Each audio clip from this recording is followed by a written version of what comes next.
This episode is brought to you by Anchor FM. If you've ever thought about launching your own podcast or looking for a new host for your current podcast, there's no better way or time than now. Anchor FM is the best podcast host and is completely free. Not only does Anchor not cost you anything, but you can monetize your podcast from the very start with no minimum listener base. All you got to do is go to anchor.fm to get started or download their free app. You can also record straight from the app and post it. It's got tons of features and functionality in the app where you can add background music and you can add your art for your podcast and all kinds of cool stuff. I highly recommend Anchor FM, so get started today with anchor.fm.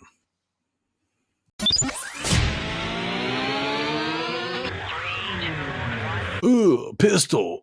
Pistol. Get off of me. Pistol. I feel the minutes count down on the clock again. Feel like I'm playing in a game that I can never win. Time is running out, I know I gotta make a choice. So many whispers in my ear that I can't hear my voice. Tell me, will it end the situation that I'm in? Or am I bound to sit alone, drowning in my sins? Get right or get left, what will it be? Time is running out, the blood is flowing down the streets. What's up, everybody? Welcome to the Loot Bros Podcast. I'm your host, Residentdarrell, and this week I've got coming in clutch straight from Vegas. It's Kalai. What up, people? And then we got back from the dead. It is ZJ Zack. Yo. He is beaten with COVID. He has his I'm immunity. alive. Yep.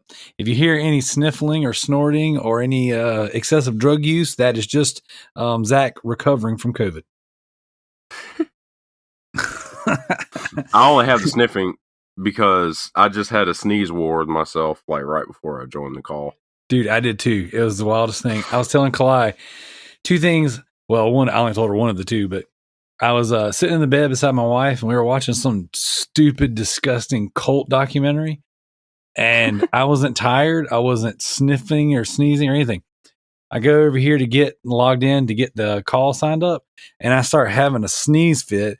I'm like, oh gosh, I'm going to sound like I'm sick on here. And then like for 10, 15 minutes while we were trying to get the call set up, I just couldn't stop yawning. So I'm doing cocaine now.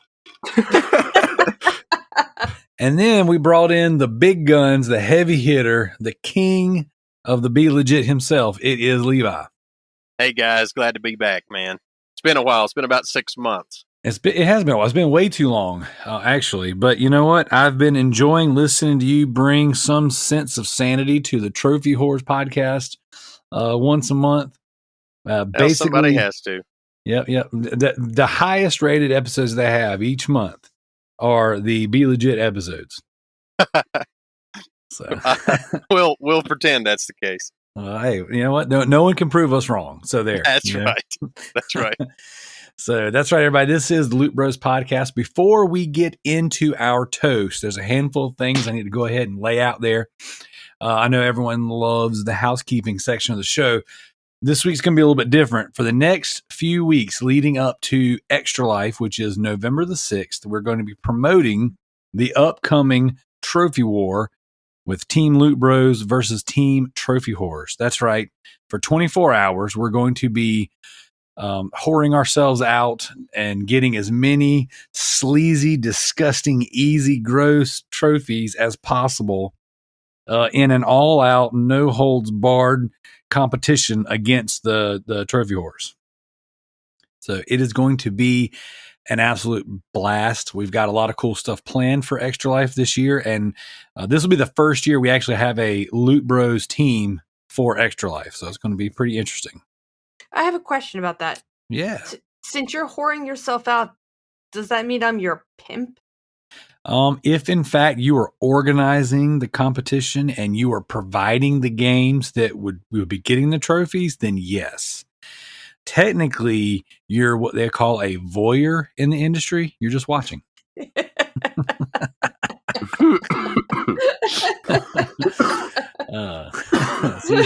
we go. Zach's COVID kicked back in.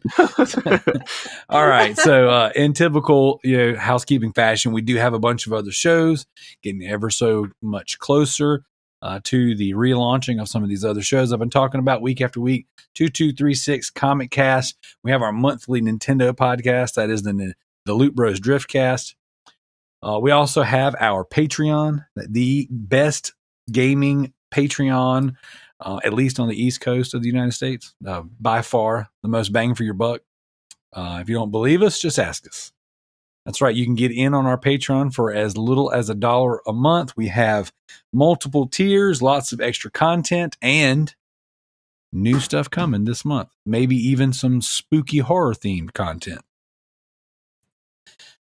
With that being said, we open up every single show with a toast, celebrating something in gaming, something in our lives.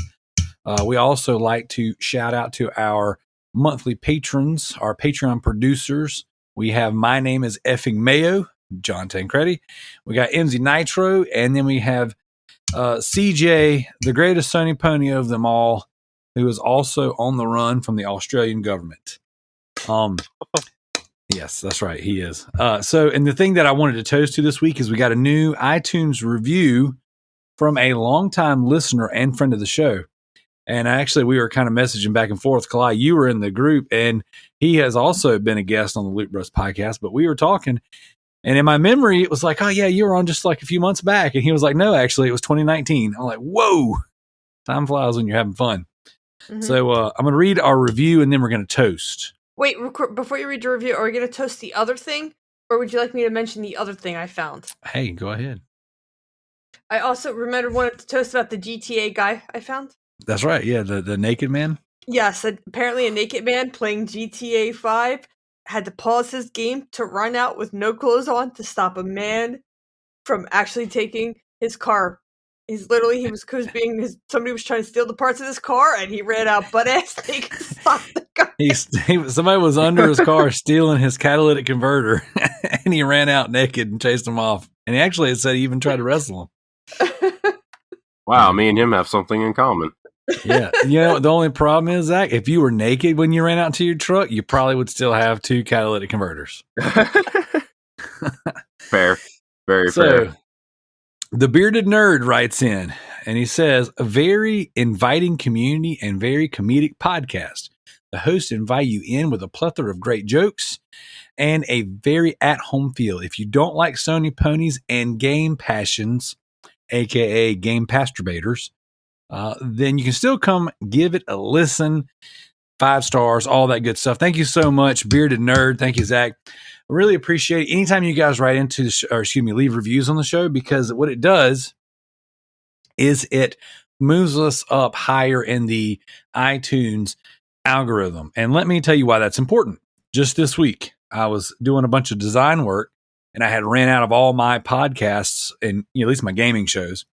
And I was really itching for something. So I went to iTunes and I went through the top 60, the ones that it suggested. And about a dozen or so of those I had never heard of before.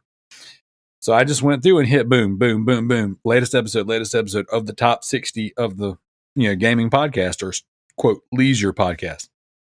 And out of those dozen, there were at least 3 that I listened to that I actually really enjoyed and have subscribed to and will continue to listen to. So if, in fact, you don't want to join the Patreon, you don't want to write into the show or any of the other ways, if you just kind of want to do a little bit to help us out, if you go on iTunes and leave us reviews, that does put us out there and puts us higher up in these rankings so that people can listen to our show and maybe they'll like it.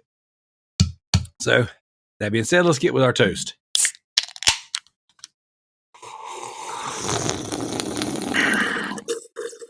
Drinky's favorite part.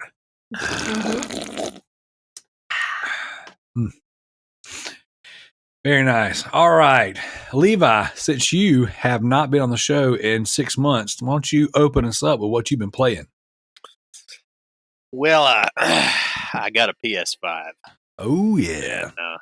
I haven't really been able to put it down. It's a hell of a console. So I lit in with the demo game. What's the name Astrobot? of it? Astro's Playroom? Yeah, Astro. And we just fell in love with it. It is totally fun. My niece loved it. It's great for the kids, but it's great for adults.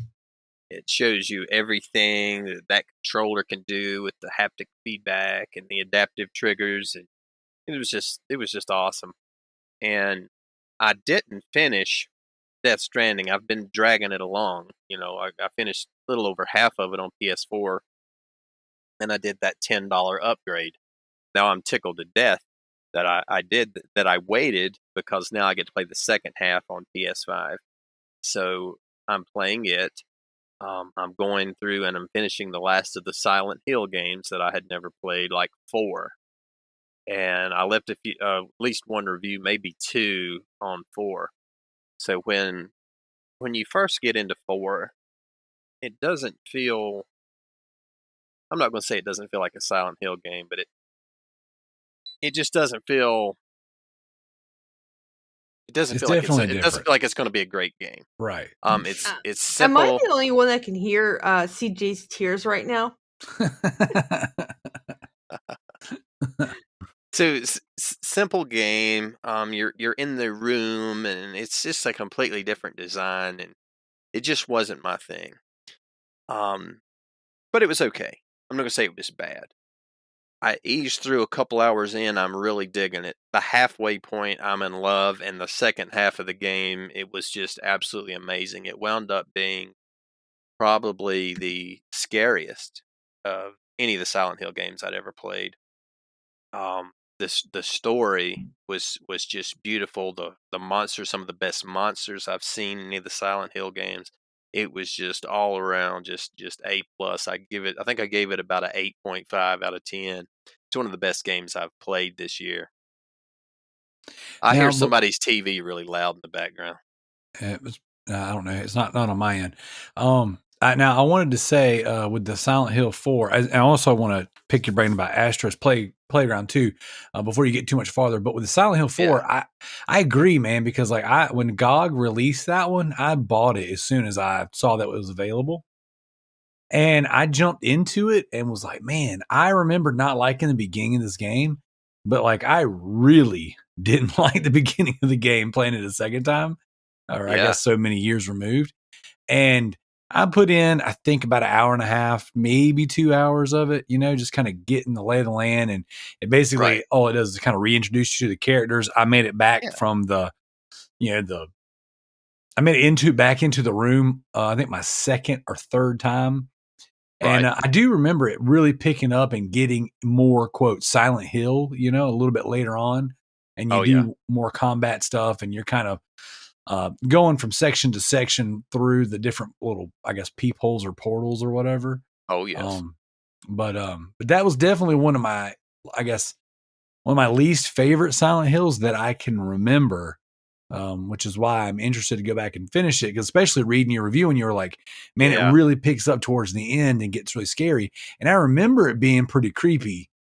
But it picks honestly, up at the halfway point. It's already great. By the end, it's on fire. There you go. I mean, I guess it was more of just an adjustment period for me. Yeah. Like, okay, and also at the beginning, the puzzles were very easy. It was very simple.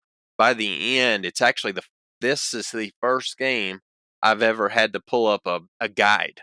I just never have used guides. Every now and then I'll pull up like a YouTube video or something. This was such a challenge there towards the end. I think there were 2 places that I had to resort to going to this guide. It took me 20 hours to beat the game. But I mean, it was just, you definitely need to go back and try it again. And I can plug GOG all day long, but kick them $10, guys. It might even be on sale sometimes for $5, but that's what those guys do. They, from what I've seen, they pick about a 15-year time period from 1988 to 2003. And they preserve games, they restore them. If there's a hang up with the ownership or copyright of a game, or legal red tape, they'll try to sort that out and not remaster, but port the game. Sometimes they're remasters, and port them to PC where you can play them, so they'll be preserved and not lost for all time. So I love them for that reason. The next thing I want to do is I want to pick your brain a little bit more about Astro. Now, I have appreciation for a good 3D platformer, especially something with the amount of polish that game has. Oh, yeah. And I made the statement to a couple different people that it gave me the same feeling that like Mario 64 gave when I first played it, and like Mario, I don't think I played Sunshine. I think I played Galaxy. Was just- it that sexual feeling? when I get that feeling, yeah. Sure. but like to me, it was like that level of polish and just that smooth 3D platforming with just so much charm. That is the closest I've felt to playing a 3D Mario game since 3D Mario. What did you think? I know you're a man of culture. You like Mario games and things like that. Oh, absolutely. I don't think I see the Mario 64 comparison, but I can definitely get the Galaxy feel, and I actually like Galaxy better than Mario 64. Galaxy is, I mean, top tier Mario. I mean, I love Galaxy. It did have that polish. It did have that feel. Um, I think as a platformer, I couldn't say that I would put it on the level of Mario Galaxy. No, I couldn't. I couldn't say it's that good, but it was amazing. It was fun. It was creative. It was new. All the different ways they found to use the controller and to move the characters, and in a Mario sense, you would like in a Mario, you would jump into one creature and he would be the flying Mario. You jump into another guy and he'd be the robot. It it played much like a Mario game. On TW podcast, I was asked if something about whether I thought it was just a demo or whether I thought it was a real game. I really didn't understand their question, but while it does function as a demo, that is its purpose. It is a very legit game. I mean, go out and play it. It's fun. It's free. It downloads automatically. There's no reason to not play that game. And how long does it take to beat that game? Probably 4 or 5 hours. Would you say, Daryl? Yeah, I'd say 4 hours. I So think. does that mean it's a be legit game? Because you just said No. be legit. Yeah, I Getting- don't think it would quite qualify, but still, go play it. It was definitely, and it's a very straightforward and rewarding platinum.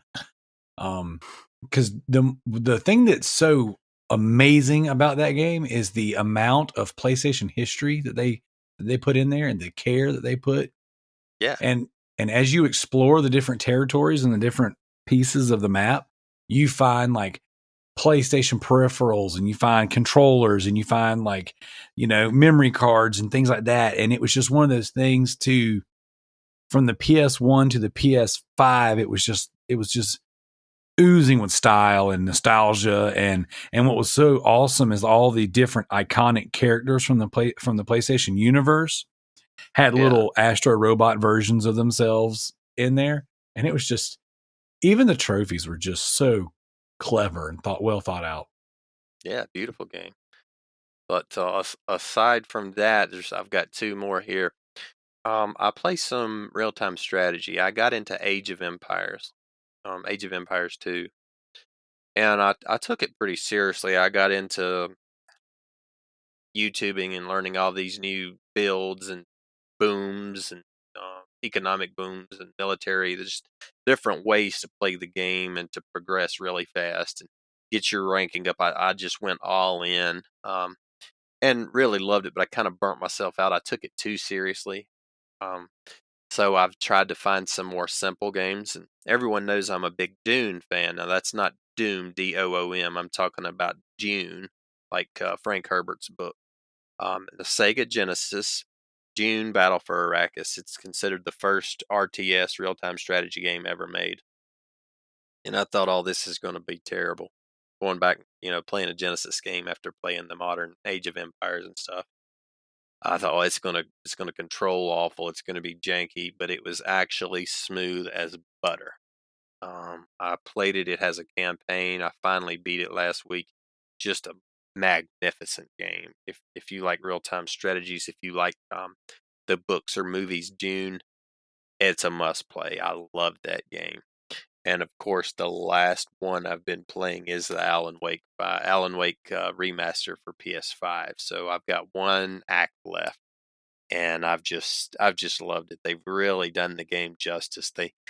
They haven't changed anything to the story or the core, the heart of the game. They've just made it look a little better.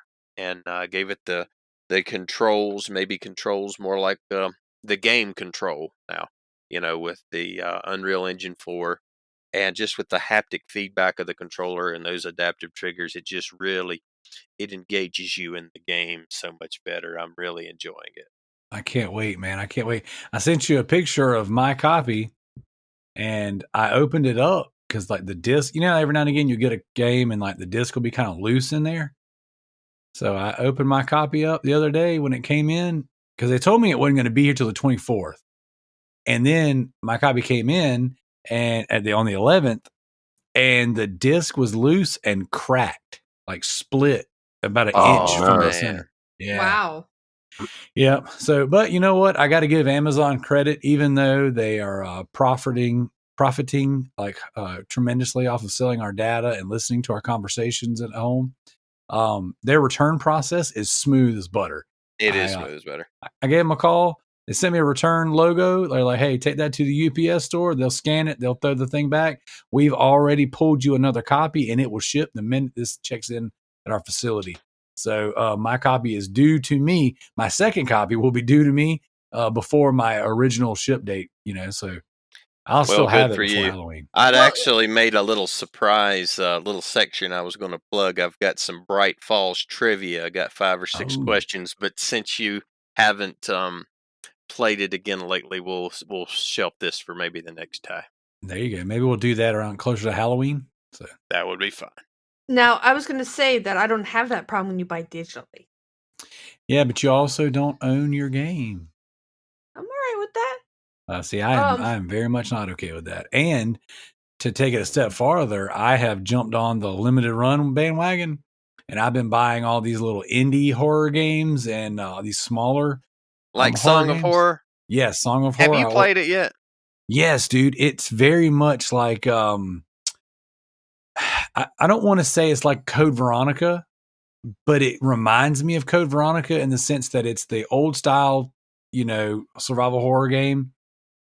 But the camera will kind of move. Fixed position cameras. It is fixed cameras, but like if you play Code Veronica, like sometimes you go down like a long corridor and the camera will move with you for a little while, right? Instead of it constantly pivoting. It'll keep that same angle, and it will just watch down your shoulder the whole time as you move, kind of. Right. So this one's got that. It's fixed camera, but every now and again you'll get like a little cinematic, camera section.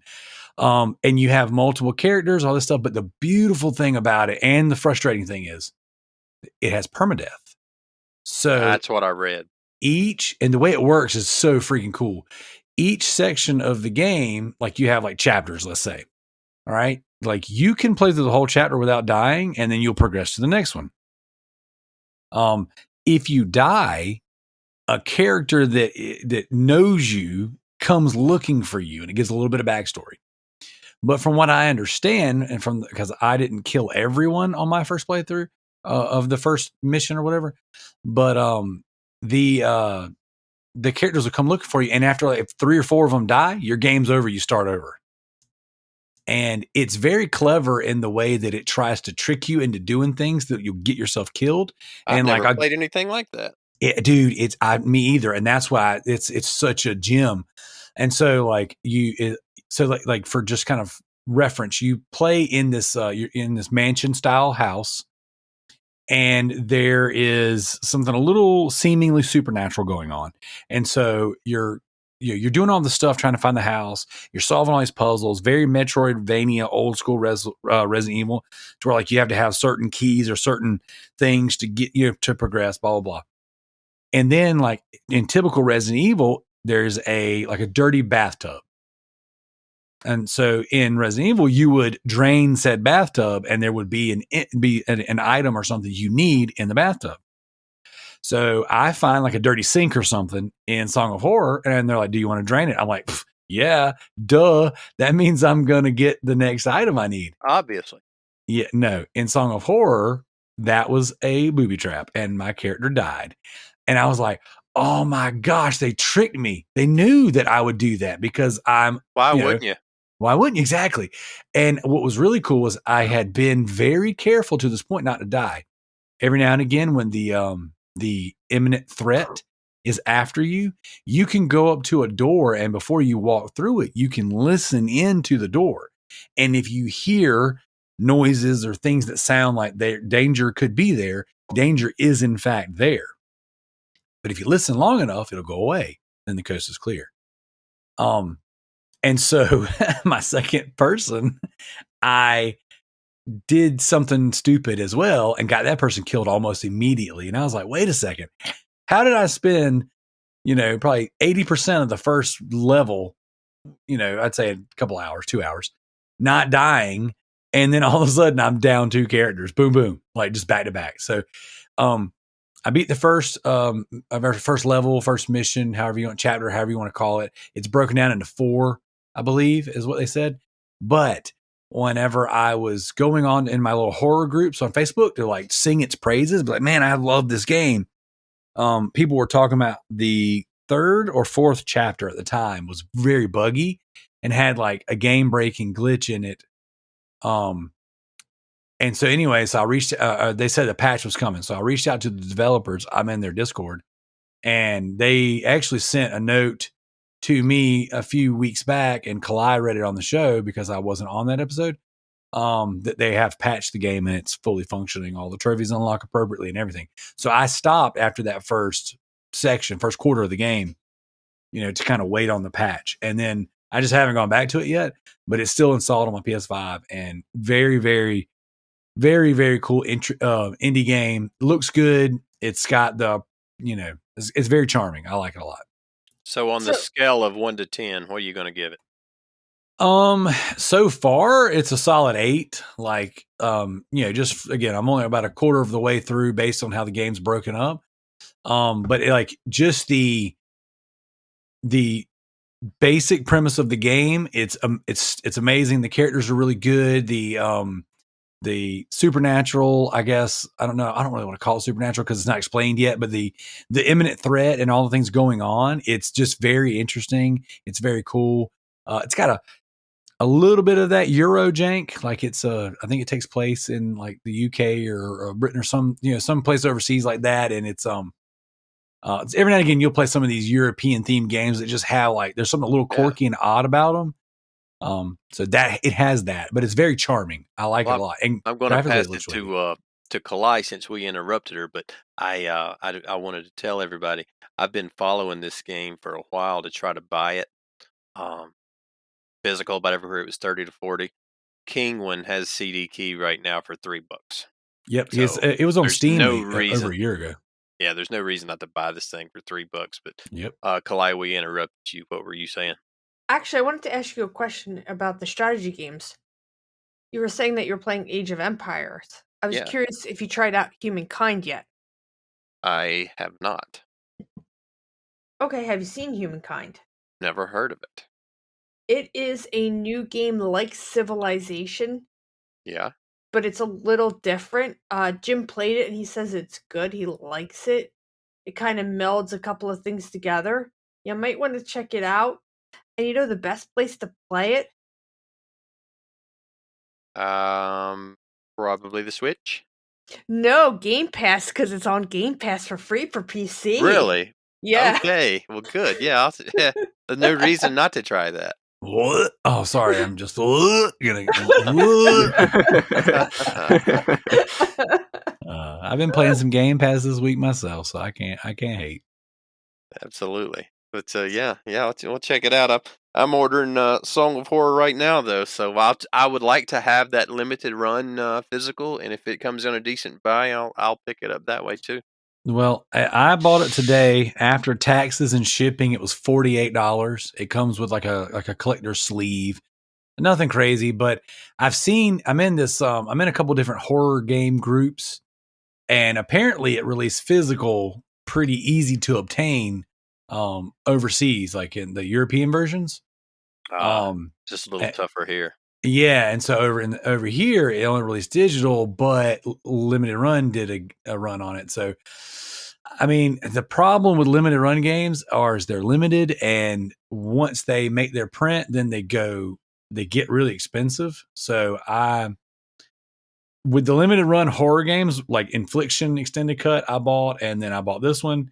I feel like I bought one more, but I swear it's been like 4 months and none of them have come in yet. So basically with those, I watched how they did their Vita stuff, and it just got ridiculously more expensive after it came out. So I've just been like, you know what? They drop a little indie horror game, I'm going to buy it, and then I'll just, Absolutely. if the digital version gets cheap, which I bought this one full price both times now, so I've got about $100 invested in this, personally. But if my only experience was what I had just played already, it was worth it. Yeah, which I will finish the game, but it was worth it. I've been actually knocking out horror games this month, so that's kind of my thing. But before we get into anything else, I've been playing. Zach, you also haven't been here in a while, so why don't you go next? All right. Well, I actually been playing quite a decent amount. I did not expect that. Yeah, I said last week on the show, if you can't go to the titty bar, you got to play video games. Yeah, exactly. So I bought and played the Saints Row 3 remaster. Yes. It's so much fun. It was actually awesome. So I beat that pretty quickly, actually. That's awesome. But not even been playing, but you beat games. Yeah, I beat that pretty quick. It was so fun. That game was so good. It's so crazy and stuff. But other than that, I played 2K WWE 19 with my friends. I played that a lot. That game's still a lot of fun.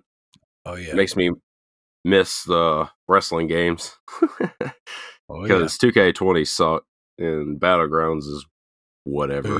It's booty grounds. Yeah, booty grounds. And then I actually played a new game that I haven't played in, well, I guess it's not really new because I played it years and years ago on the GameCube, but I played Naruto Ultimate Ninja Storm. There you go. So that game brought me back, and that game's pretty fun still. And this is like the HD remaster, whatever, re-release. Oh, so it looks nicer. It plays well. It was just a lot of fun. There you go. There you go. Well, Zach, since you're finally on the show, I can finally make the formal announcement that you have been selected as one of our next victims on the Patreon. So you have been. I've been playing Fortnite like the other one wanted me to. Right. Well, that was the one. So I have it announced on the show, even though I told you. But yes, so one of our Patreon producers, MZ Nitros, selected you as his victim. And since CJ wouldn't play the Fortnite Save the World, he knew that you would, and you would be willing to tell us all about it. So whenever you finish that 700-hour experience. I could have swore we've talked about this on the pod a while ago. Well, I know you and I talked about it at work, but I think that I know we talked about it there too. Well, yeah, I guess it's possible. It's possible. I mean, dude, I don't remember what I ate yesterday. So yeah, I don't remember either. If I've already announced it, well, then guess what? I did it again. Booyah. Well, I've listened back to some of our episodes, and sometimes I'll say the same crap 2 and 3 weeks in a row. It is what it is. It happens. So, anything else? Anything else you're playing? No, I haven't really played anything else other than those. Because I've been watching My Hero Academia for the first time, and that is like TV crack. That's what I hear. So, yeah, I've been enjoying that too. But other than that, that's all I've been playing. Gotcha. All right, Kalai, what about you? Well, I've been on vacation, so I've been playing Switch games. Nice. Yep. I started Bravely Default 2. Got through the prologue on the plane ride home because I had a 5-hour plane ride. I've been playing Dicey Dungeon, which is fantastic. Now, what is Dicey Dungeon? So, do you know Yahtzee? Yep. It's like Yahtzee on crack. Oh, okay. That's pretty cool. Yes. So, it actually is. It's a really cute little indie game where you get each dice, each character, because there's different characters, have different abilities, and you're rolling dice, and then you're assigning those dice to point values that do the spells that do damage to your opponent. You're trying to beat your opponent. I'm currently stuck on the witch, so I kind of have like a small addiction going there. I don't know if I announced this, but I did beat Ratchet and Clank. I can't remember if I did. Oh wow, that's awesome. I don't think you did say that. Yeah, so I beat Ratchet and Clank as well. And that was your first one, correct?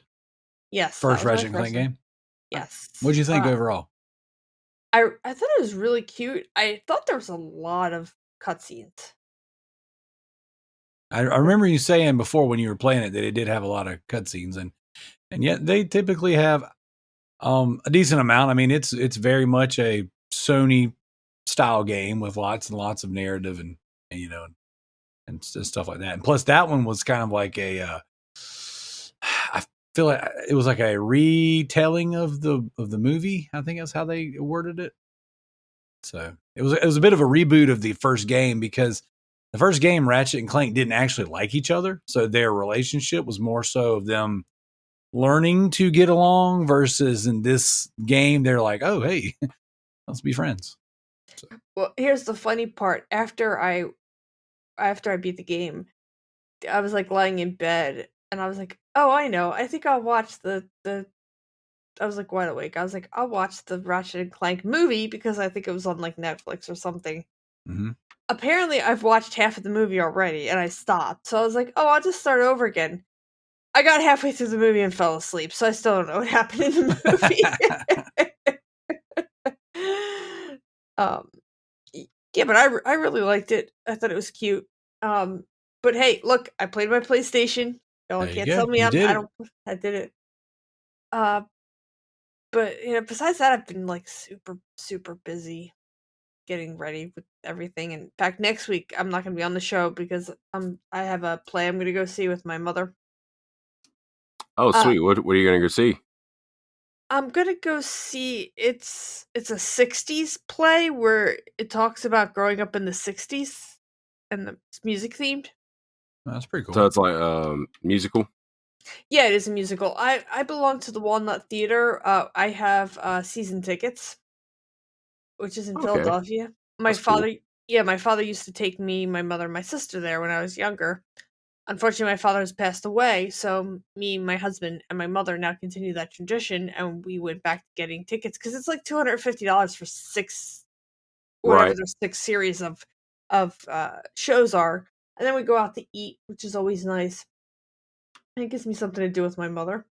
There you go. I hear that. Yeah, me and my parents and my grandma, we used to go watch plays every now and then because I used to be theater nerd. And they were really cool.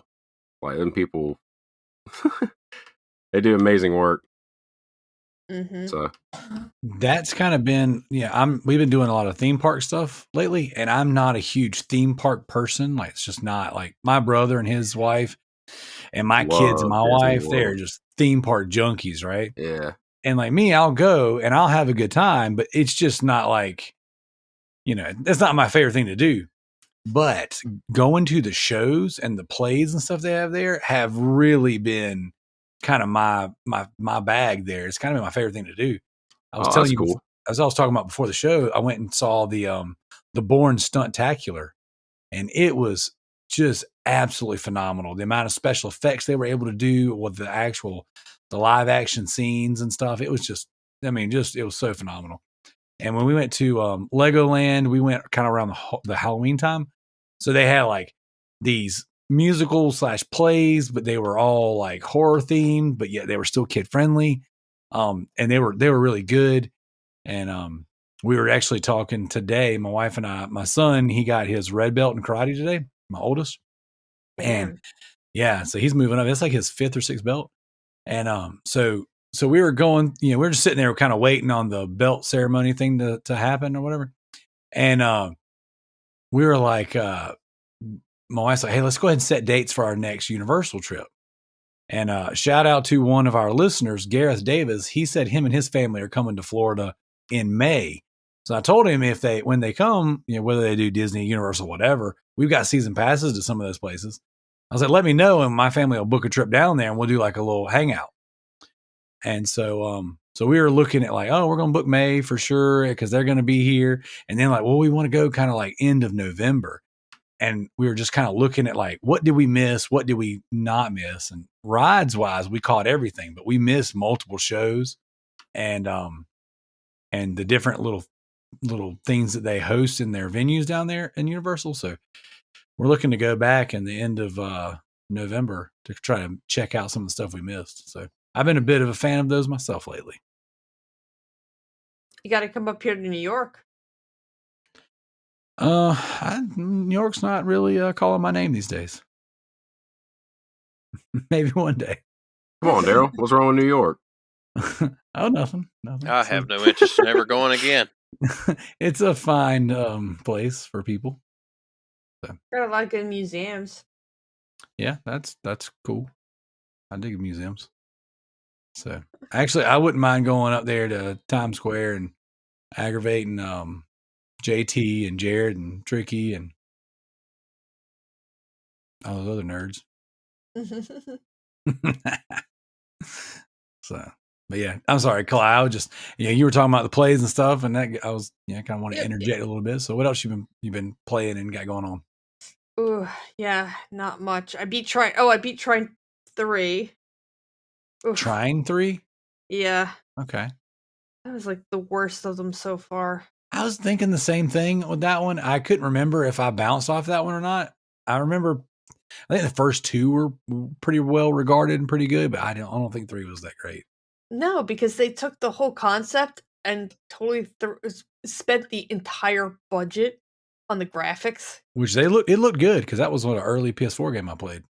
It did really look good, except because of the 3D, they took a 2D game and made it into a 3D space that most you just couldn't figure out what to do. So that made it more difficult. On top of that, the story, if you remember the story, if you went through the entire game, the story just stops. They literally couldn't finish the game. Yeah, I think the reason why I bought that game is because I had the Sony 3D TV, and that was one of the few games that offered actual 3D with the glasses. So, oh, that's what it was for? Oh, that explains a lot. Yeah. But they still literally read out of the game. Well. And then in 1 and 2, you can like upgrade your character and kind of make them kind of interesting, and somebody's having a little fun with their joystick. Having fun with something. Yeah, in the 1 and 2, you could like upgrade your character and make it like all kinds of things, what you want to do with it. And like this one, they were just like, nah, we're not going to do that. There's no point in doing that. And I was like, wait, what? Word. Oh, no. So that it for you? Yeah, that's pretty much it. All right. Well, I haven't played a ton of stuff. What I have played, I've played pretty extensively. So I've been chipping away. I know I've been talking about it for weeks, but Agents of Mayhem, I've beaten the game. I've done all the side quests. I've done all the layers. I did all of the global contracts to where you have to do this giant, this big layer in Moscow, whatever.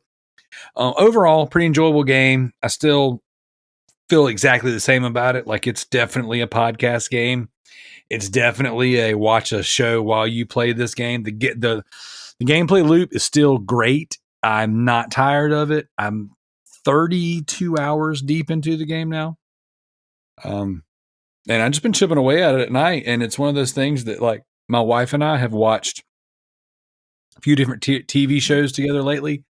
And we even watched a movie together the other night, a movie called Run, which was a Hulu special. If you guys have Hulu, check out the movie Run. It's very interesting. It's a bit of a thriller, and it's about a paralyzed girl who's on tons of medication. Come to find out the reason why she's Sarah Paulson. Oh, yeah.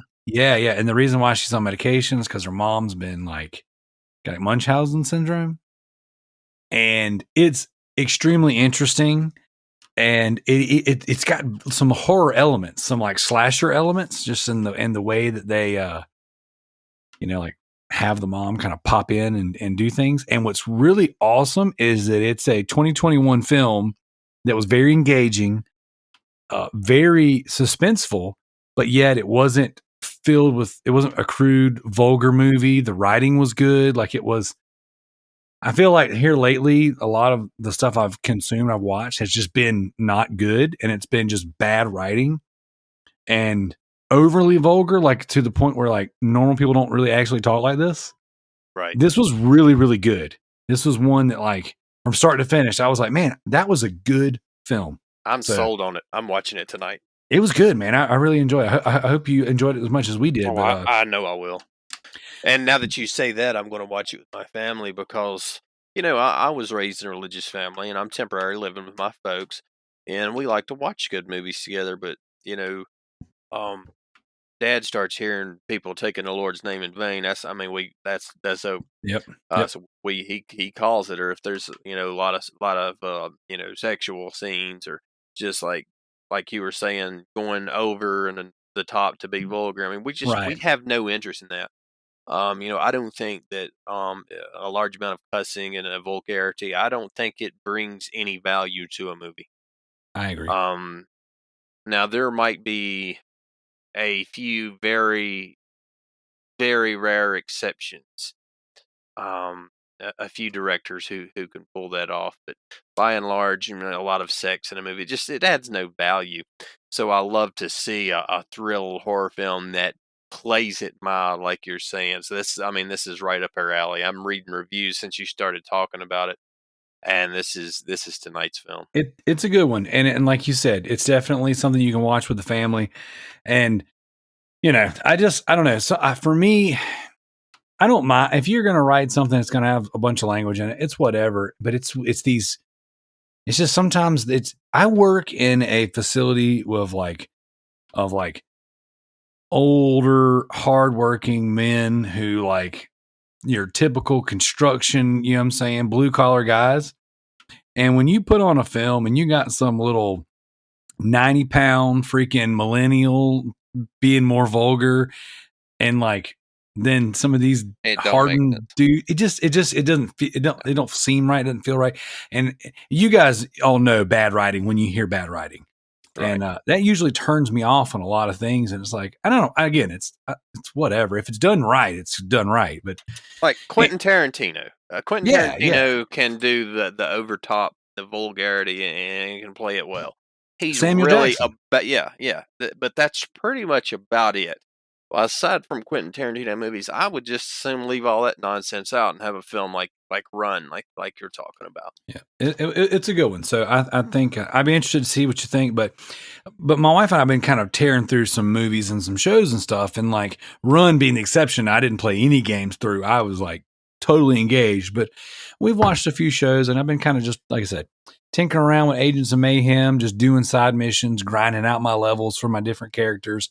I was asked by Gareth if I was going to go for the platinum, and originally I said I wasn't sure. I'm pretty sure I'm going to go for it. The stuff I have to do now is the frustrating, like grindy stuff that's like these online contracts that's like there's no multiplayer, but you have to connect online. You have to get in these contracts where it's like kill an obscene amount of this type of enemy, an obscene amount of this type of enemy, and you have to do it in 24 hours. And you can have multiple people sign up for the same contract, so all your kills are cumulative. But like for me, I tend to play these things, between the hours of like 10 p.m. and 1 in the morning. And usually when I get online, the contracts are getting ready to reset. So I think what I'm going to have to do is kind of get up, catch them when there's like 22 to 20 hours left on the contract, join in, and then try and grind away. But I got to do like 15 of them. So it's going to take a while. The estimated time to platinum this game is 60 hours, and I don't see myself getting out of that. I think that's pretty much going to be. So I'll just kind of chip away at it over time. I've been playing Saints Row the 4th. Saints Row 4 on PS4. I'm actually playing on PS5, but it's the Reelected. I guess their quote remaster version of that one with all the DLC. So good. I mean, just with the announcement of the new Saints Row game, I dove into Agents of Mayhem, and then I dove into Saints Row 4. And then next on my list is the 3 remaster. The games are just stupid fun. And Joe and I were talking last week. Saints Row 4 has like one of the best introductions to any game out there. Like it's so over the top and stupid and awesome. Like it's just really, really fun. Like it's just a fun game. So what I've been doing is just kind of chipping away here and there, knocking out the side missions while I've been editing podcasts and things like that. And then I guess the only other thing I've really been playing. Well, before you jump to the next one, I just wanted to say I'm glad to hear you guys are having good experiences with Saint Row. I too, Zach, I got the 3 remaster. Yeah. I think I got it as part of one of the Epic free games. Is that what you were playing it on? I'm playing it on PS5, but yeah, I played on Xbox.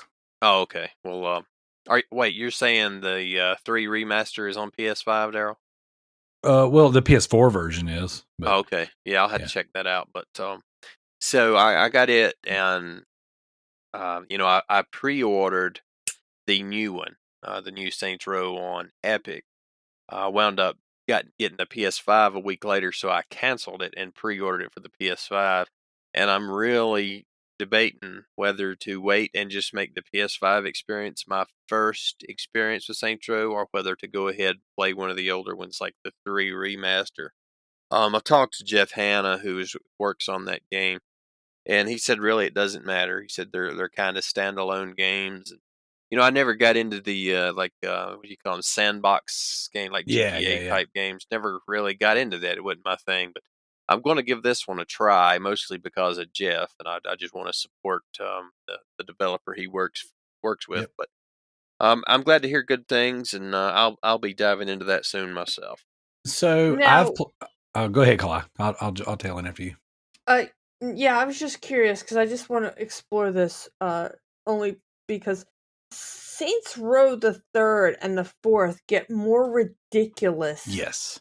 As you go along.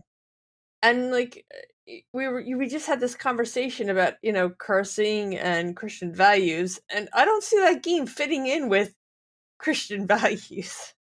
Well, again, like I said, it wouldn't be a thing we'd play with the family, Exactly. And it's like I said before about like when something's written well versus just like poorly thrown in there.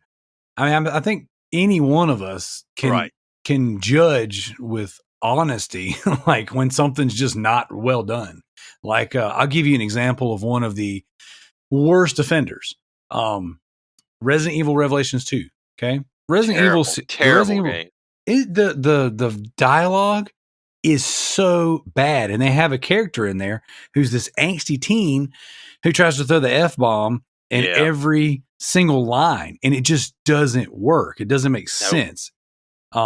I was talking about with Agents of Mayhem, how the writing is bad. The characters are just bad. Like the stuff they're saying is vulgar, but it's just not like well executed. It's not like it makes sense. It's just like I'm saying these things to be saying them, not because I'm conveying a point or a story, or there's just bad writing and there's good writing. And a good writer can take vulgar content or things that I wouldn't normally be interested in and make it interesting. Whereas a bad writer can take things that I'm interested in and totally screw it up too. Right. Well, that's true. With Saints Row, the point of Saints Row is to be over the top, vulgar, and ridiculous, but in a very comedic, parody-ish, funny way. Like, don't get me wrong, it originally wasn't, right? Right, which is what I was going to say earlier. Like, they started off as a GTA-style, serious gang simulator almost. And I played the first one and enjoyed it. The second one was much better. Second 2 was really good. Yeah, it had a good story, and the open world missions and stuff was good. And I think, if I'm not mistaken, the second one introduced the insurance fraud. Is that where they started that one off, Zach? I think so. And mayhem and stuff. Yeah, so this is where Saints Row got me.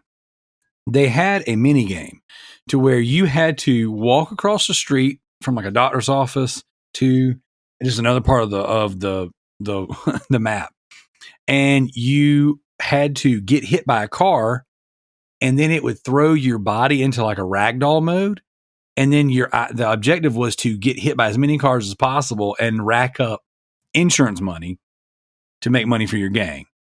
And it was one of these things that kind of came out of left field for a game that was taking itself pretty serious. And it's like, here's this wacky physics-based ragdoll thing. And it made me gut laugh to tears. Like, I was like, this is so funny.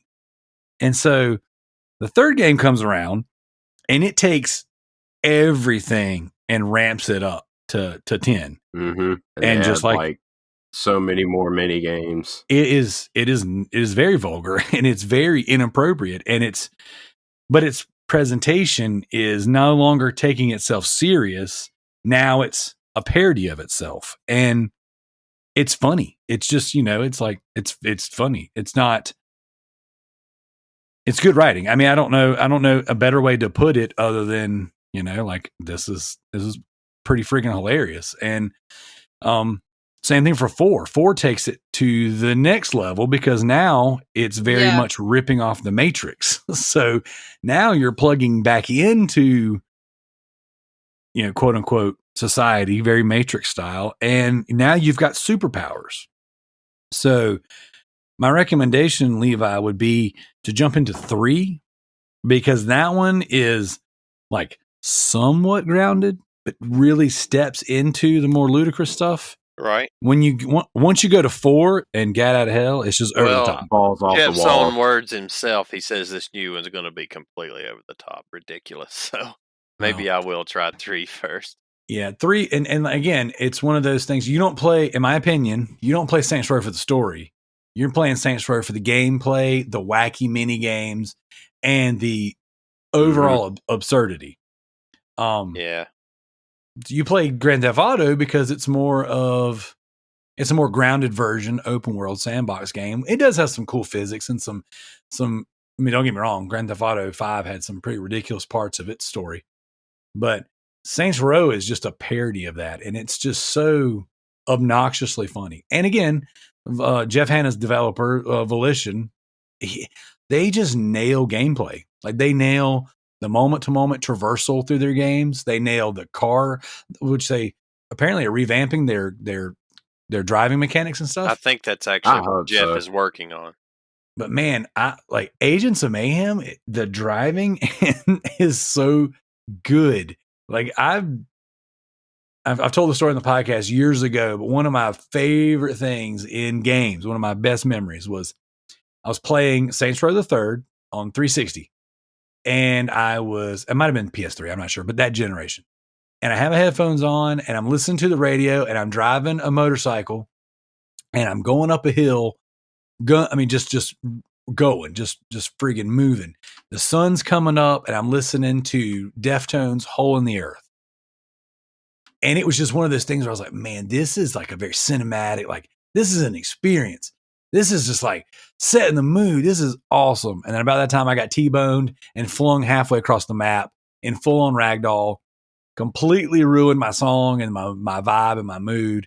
But it was just like really funny. And I was like, man, this is Saints Row. This is just the dumb stuff that happens in there. You'll have like something somewhat grounded and somewhat serious and funny. And then, fun. And then all of a sudden, boom, something ludicrous and absurd happens. So very, very interesting games. I'm a big fan of theirs.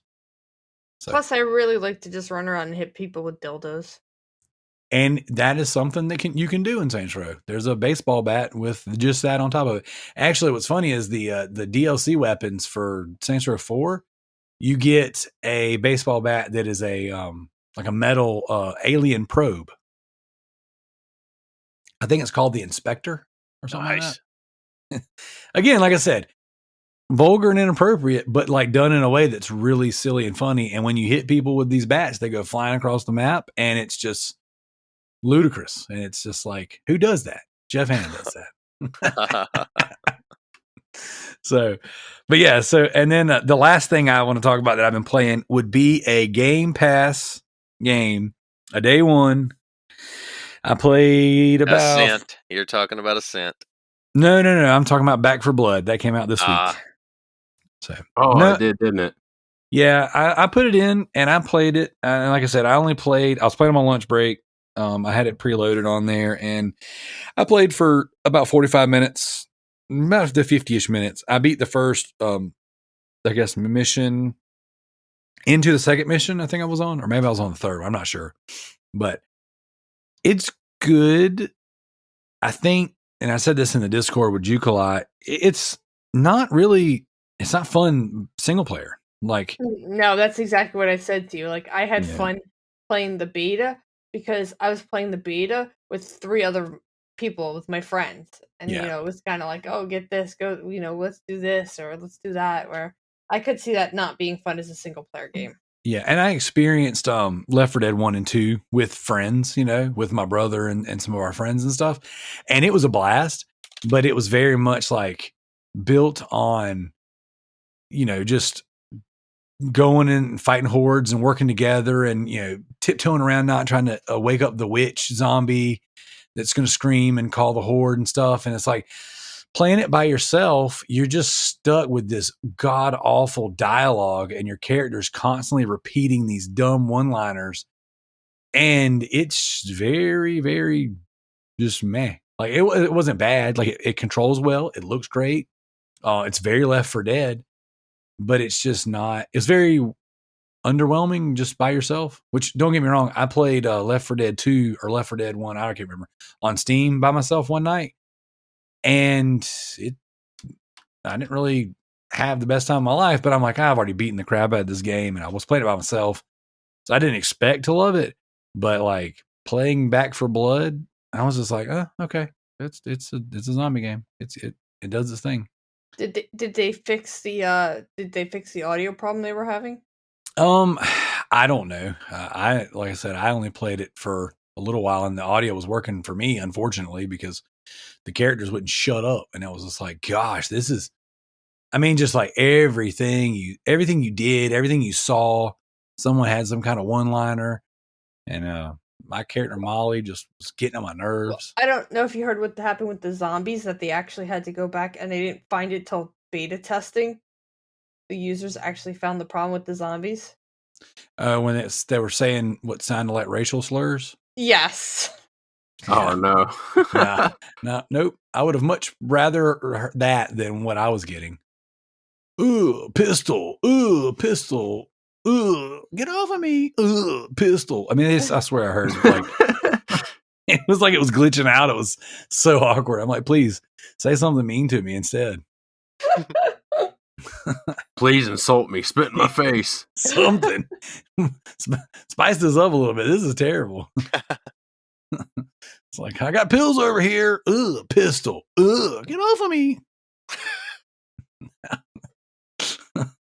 So I actually I was sitting in my office and I wasn't playing with headphones because the Xbox One that I have is like the OG launch Xbox One.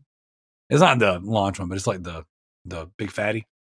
And the controller I have has the first gen controller, so it didn't have the 3mm or 3.5mm headphone jack on it.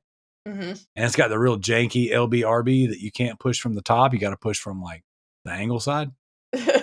Yeah, I freaking hate that controller. But I'm at work and I don't want to have like anything nice there.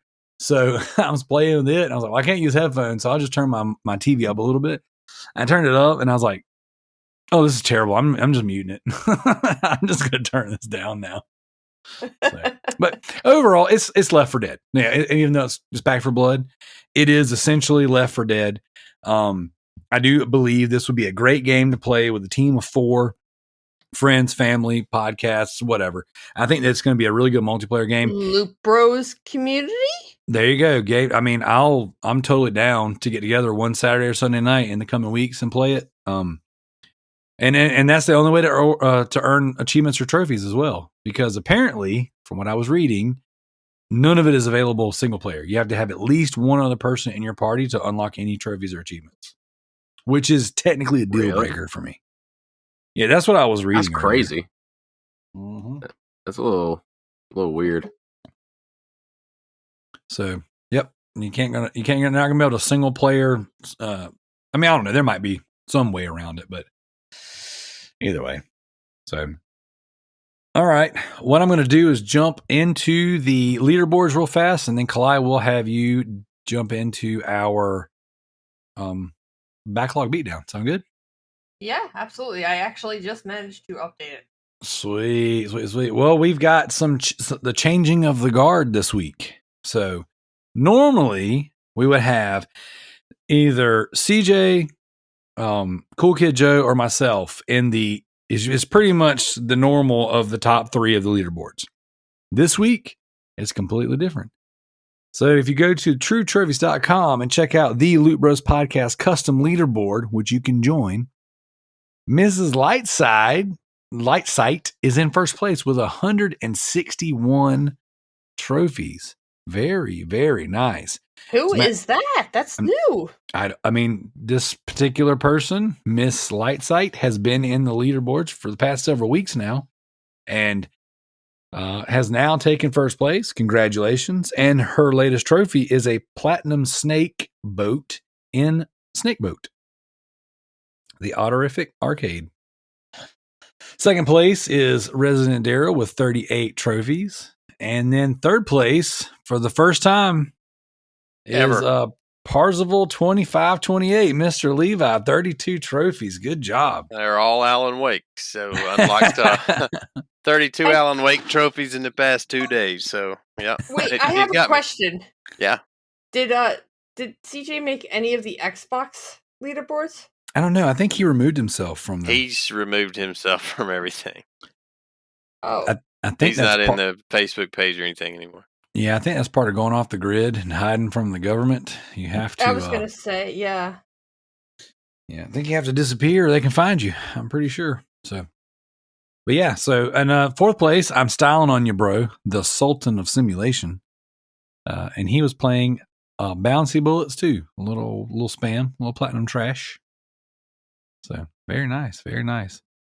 And then the Loot Bros Podcast custom leaderboard for the true achievement side. I'm styling on your bros in first place with 1,035 achievement points, playing some Treasure Hunter Simulator. That dude plays some simulators. Second place is Redbeard Rick with 325 trophies, playing some Skyrim. And then third place is the Alpha Seagull with 215 achievement points. And he's playing some Forza Horizon 3. So there you go. I'm in fifth place with 120 achievement points because I was playing Destroy All Humans on break the other day. Forgot about that. So just using my my alien to probe some people, sucking the brains out of some cows and stuff. Yeah, no big deal. So if you haven't played the remaster of Destroy All Humans, I highly recommend it. Great game. Cannot wait for the second one. See, I bought it, but I haven't played it yet. It's a open world sandbox game. Yeah, it's a little ludicrous and absurd. I bought both. I bought the original PS2 because I found one in like mint condition. It was opened, of course. But I thought, well, we'll put that in the collection. Heck yeah. So I platinumed. So they did when PS4 launched the PS2 to PS4 games with trophies. They only ended up doing like 30 plus, games. But Destroy All Humans 1 and 2 was some of the games that they ported over and added trophy support. So I played through and platinumed the first game. Absolutely amazing. I love it. I remember playing it on PS2 back in the day. So I had to play that one. Did those games kind of play like a Ratchet and Clank? Is it that style? Yeah, very much like that. But Destroy All Humans 2, the controls are so atrociously bad that I couldn't finish it. It's just, it controls like crap. And so if you play one after the other, that's just no bueno. Like maybe now if I went back and played Destroy All Humans 2 without being like fresh with the other one and how the controls are supposed to feel, right, that might work. But yeah, I definitely don't recommend the second one. But the remaster, the reprobed edition, is coming out, I think next year is what they said. And that one should have completely revamped controllers, so it shouldn't suck. So, but yeah. Kalai, backlog beatdown, where are we at? We have Redbeard Rick with 53. Tricky's at 34. Gareth Davis is 29. Joseph Priestley is at 29. Though I think he said that he's done with it. I don't know. Yeah, he said that he's not doing it anymore because he can't take the L on the list that he's got, and he wants to play different games. Yeah. Can we talk about that a minute? Sure. Don't don't come to us and ask us if you could like have an excuse to put a game on a different list and you're gonna play it and just put it on your. No, don't ask me that. Yeah, Tricky, the king of Tricky, you exceptions. frickin' schmuck. He's like, I got busted. Y'all busted my chops for cheating. You know, If I approved all of Tricky Mick's Be Legit exceptions, he'd have 1,000,000 damn points. Hey, you know what? He's doing that with the trophy war. I'm like, dude, you're on the council. Stop this shit. Dude, it's so funny because we've been hyping up this trophy war, right? And he's like, all right, we got to have rules and exceptions and blah, blah, blah. And it's like, that always is what makes it all the trouble. You know? Yes. Like, Be Legit, first year, there was not a single quarrel and everybody just loved it. Everybody just had a blast. We just had a ball. And I try to help everybody out in my mind and make a few exceptions and allow the extra point here. And it just fell all to shit. It's like, dude, you can't have exceptions.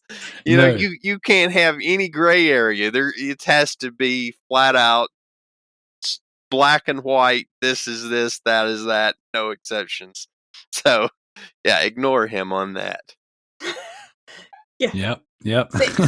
Same with ours, and like, you know, and he's like, I don't want to take the loss. I don't want to take the loss. I'm like, dude, it's not that big of a deal. Like, it's just, dude, it's a little family. It's a little community contest friendly thing, you know. Yeah, we have 3 people on our that I know of on the backlog beatdown that will not play any.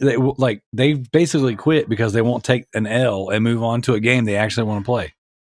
I'm like, oh, I can understand that because I tried the new model of backlog beatdown, and it's not that I'm afraid to take the L, but I made the judgment call that by just not submitting a list, will come out way better than if I did, because I would just go so far behind in the negative. So some people are just like that. Like, as much as I want to submit a list, I'll submit a list of 5 games, which is going to take me a month and a half to beat. And a week later, my mind has completely changed, and I want to play a whole different list of games. It's just like I'm ADHD with gaming. So some of us, it just doesn't. I don't know, it just doesn't work for us. That's the whole point of the list, is to stop that ADHD and be like, okay, I got a list. Let me finish the list and actually beat games. And nobody gets that. Nobody gets that. But it's like, I physically can't, though. It's like, psychologically, I have to be vested in what I'm playing. And if something new comes out, like this Song of Horror, after this conversation, I'm not going to be able to play anything else other than that. After I finish Alan Wake, my mind is on that. You know, that's most of the games I played last year, the year before that, were things Darrell talked about on the loot. Dead Space, you know, all these horror games. You know, he got to talking about those, and I've literally went on a 3-year horror spree. I've beat over 50 horror games in 3 years. And then there's another game coming up that you're going to actually have to play. When are we playing, by the way? Is it next month? It's the end of this month. Dark Pictures? It comes out not this Friday, but next Friday. Yeah, like the 22nd or something and like that. We are playing the Friday after that, right? Yeah, we're playing the Friday after that because I'll be seeing my family. She's talking about the Dark Pictures anthologies, guy. Kalai and we have been playing that since day one when the first one came out. Not Man of Medan. What was the first? No, it is Man of Medan. Yeah. Then Little Hope, and now this one. I can't remember the name of it, but yeah, and I can't wait to play with you because we haven't played anything since. Like, we love these games together. It's those games are so much better as a co-op, and this one, Clyde, we'll have to play it 2 times because on the last game we didn't, and I still don't have a clue what half the stuff you saw was, and unless you played my guy, you don't have a clue on half the stuff I saw too. So. Yeah, those games are really designed for you to change it up and play it a couple different times. Well, I've played each game twice so far. The second one, Little Hope, I did not play twice. So I played with Jim, but the sucker picked the same character I used. He won't let me pick because I would have picked the opposite and I would have been able to see the other side. But no, I didn't get to see the other side, so I still haven't seen the other side. But like, listeners, these games. I'm sorry. Go ahead, Kalai. there's not much of another side to see in that game. We got one of the best endings of the game. Did we? We did, yeah. Well, good. Yeah. I did And not what get... was the game Supermassive made before them that we played? Like the first. Let me look it up. Before the Dark Pictures and Thought, what started it all? What is the name of that? Dawn? Until Dawn. That's right, Until Dawn. I mean, yeah, Kalai hooked me on these games. They're good games. They are really magnificent. good games. And I'm actually going to talk about them. That's wild that we mentioned them, because in our topic of the week, I'm going to mention them a little bit too. Sweet. So, all right, Clyde, you want to finish up the backlog beatdown? Oh yeah. Darrell, you have 24. Jared has 24. Matthew Moden has 21. I have 13. I'm rocking it this year. I There feel you like go. I am. And you know what? To finish this off, I have a great question. Zach, where's your new list you promised us 6 months Promised ago? us 6 months ago. COVID. He might be in my camp. He's better blame off it on just COVID. not submitting. Yeah, I'm probably in Levi's boat, sinking with him. Yeah, if I tried to submit these lists, I mean, for every list, I would probably finish 1 or 2, and then I would have to take a -3 or 4. So I would be like negative 70 by now. Just do like me and like create your list of 5 games, play 3 of them, beat them, and then beat like 10 or 12 spam games, and then 2 or 3 other games that were on your list, and then finish your list. Like, I've beat more games off my list than I've beat on my list. Yeah, Not including the spam. yeah, it's So. tough. This was the idea we came up this year. It was challenging. I thought I would be totally cool with it, but it just didn't. It didn't hit with me well. So we're already working on the next what our next contest is going to be for next year, because it seems to be very popular. A lot of people seem to like it. Yep. Well, good. I think that next year I propose we combine our efforts. Instead of having 2 things going, we have 1 and we all work together. Yeah. Well, us 3 and Tricky are supposed to have this conversation this month, so. Oh dear Lord, then you guys better help out, because I am not going to have to take Tricky's stupid questions or everybody's questions. Mainly Tricky. I try to navigate that stuff with you and help out, but you know what? Like, people, I'm not as approachable as you. People think they can bully Kalai and like force her into giving them these exceptions. Yeah, I'm not. It's so funny. She'll tag me in it, or she'll screenshot something and send it to me. She's like, "Can you please tell this fool no?" I'm like, y'all leave Kalai alone.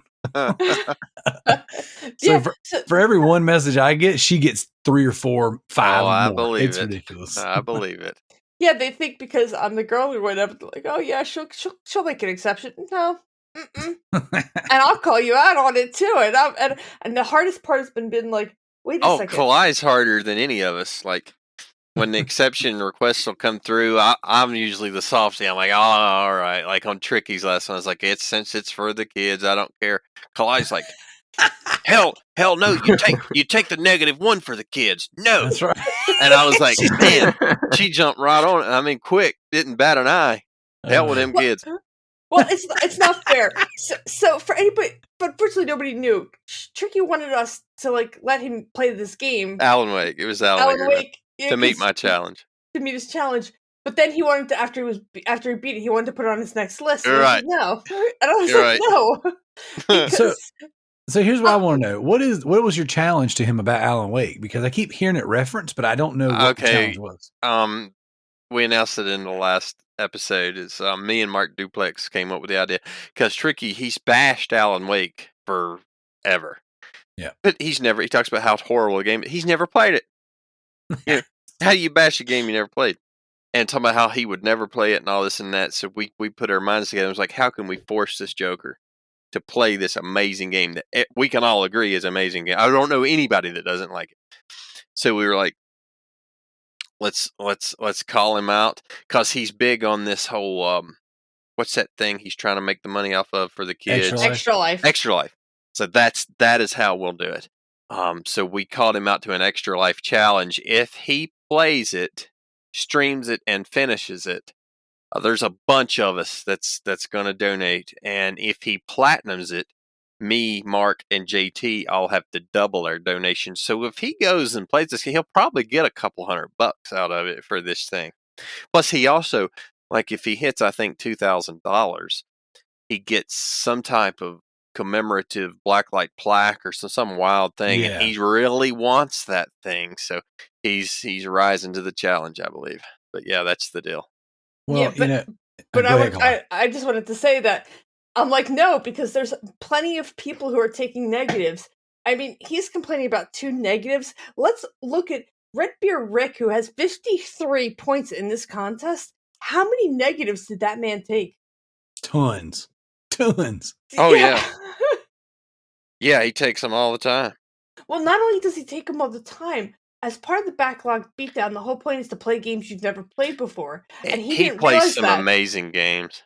He does, but he was playing games he had already beaten, and he didn't realize it. And when he realized it, he's like, I just got to take a negative 20 right now. Oh, my big quarrel with Redbeard Rick, he took negatives on the Half-Life games. And then I found out he was playing them on the old original consoles, like OG Xbox and PS2. Those games ran like trash on console. They weren't made for console. They were made for PC. Valve made them for Steam originally. Those are pure PC games, and they run terrible. So I hope that it hasn't ruined his experience. And I hope he'll give those games a shot when he gets a PC. No, Redbeard Rick, that did not ruin your experience. That's pretty much true to the experience of Half-Life 2. Half-Life 2 was great back in the day. It is the most dated game ever now. No, it's Half-Life 1 is the one he was playing. I don't think he's played Half-Life 2 yet. No, he was playing Half-Life 2. I think is it 2 the one that he abandoned? The last one he abandoned? I think Rick, so. you're breaking my heart, dude. I can look. I can look. Kalai, that game has aged like fine wine. I don't know what you're talking about. Fine wine that's gone sour. Oh, you hating on Half-Life. Shit, far. And you know what? I finished that shit, so I can say this. Hey, this is the same. This is the same gal that said, "I don't think I'll like them games," and played the new one on VR and fell in love.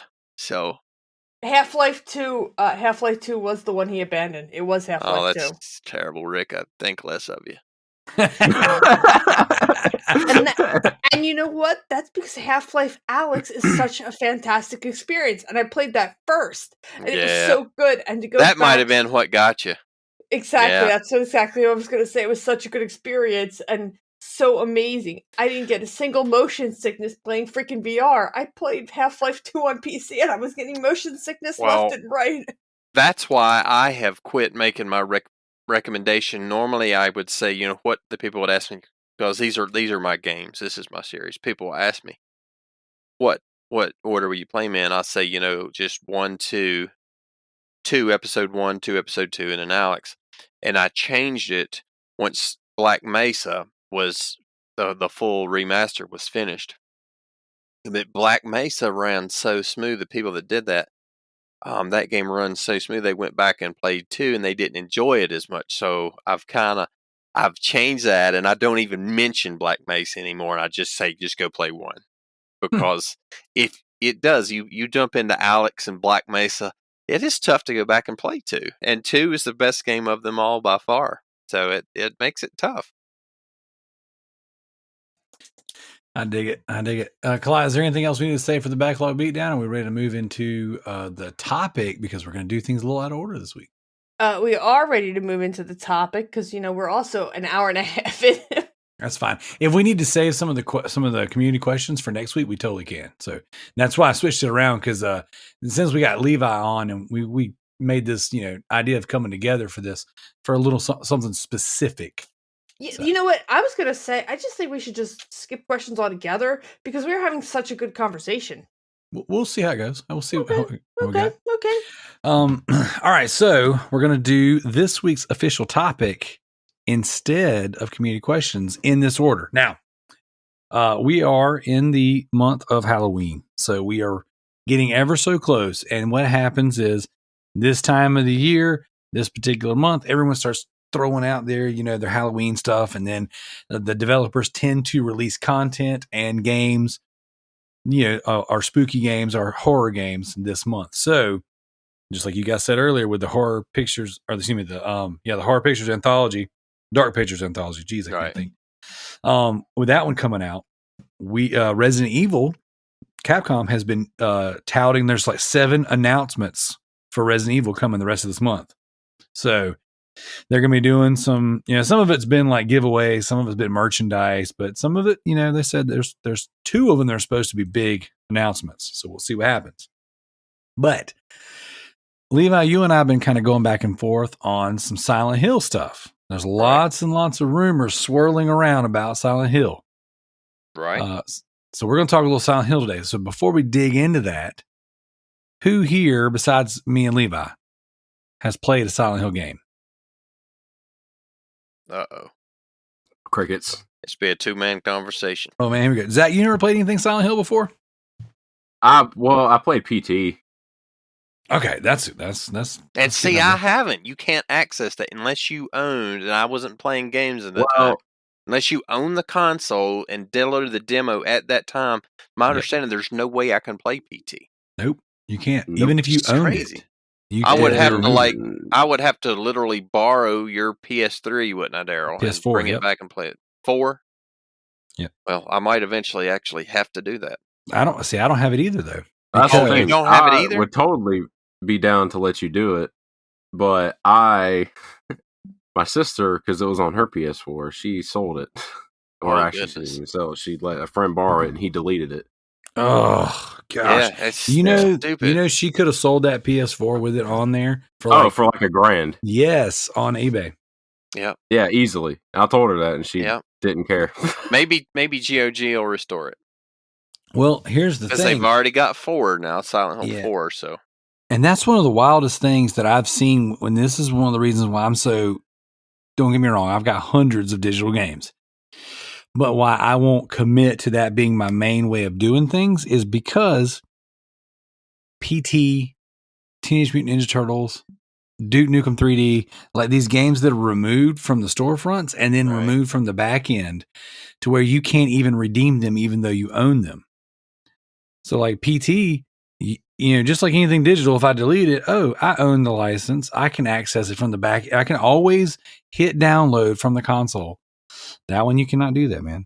And it's so frustrating because that was one of the best experiences on console. Now, if you go to Proven Gamers YouTube, I'm pretty positive there's a playthrough of me and one of our old hosts, B-Button Guy, playing PT. But watching us play it and hearing us react to it is not the same as experiencing that. Oh, yeah, I would never go back and watch that. No, dude, I'd just play it myself first. Yeah, I'd have to play it first. It was incredible. It really was. So yeah, I'm what's surprising is I can't believe there's not somebody out there who's found a way to extract it and put it out there as like an emulator. That's what I'm thinking.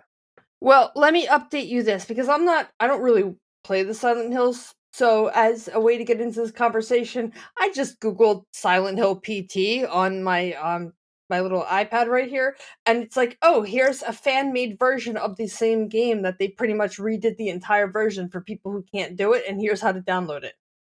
I don't know if I trust that.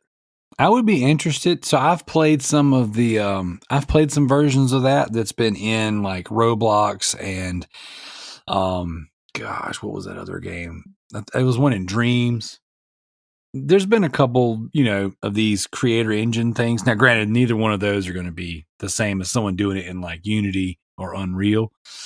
So I would be interested to see what something like that looks like. But there's just, I don't know, without being Kojima, that you can really tap into what all was in that, because it's like the more you played it, the more you found. It was incredible, the amount of content in that demo.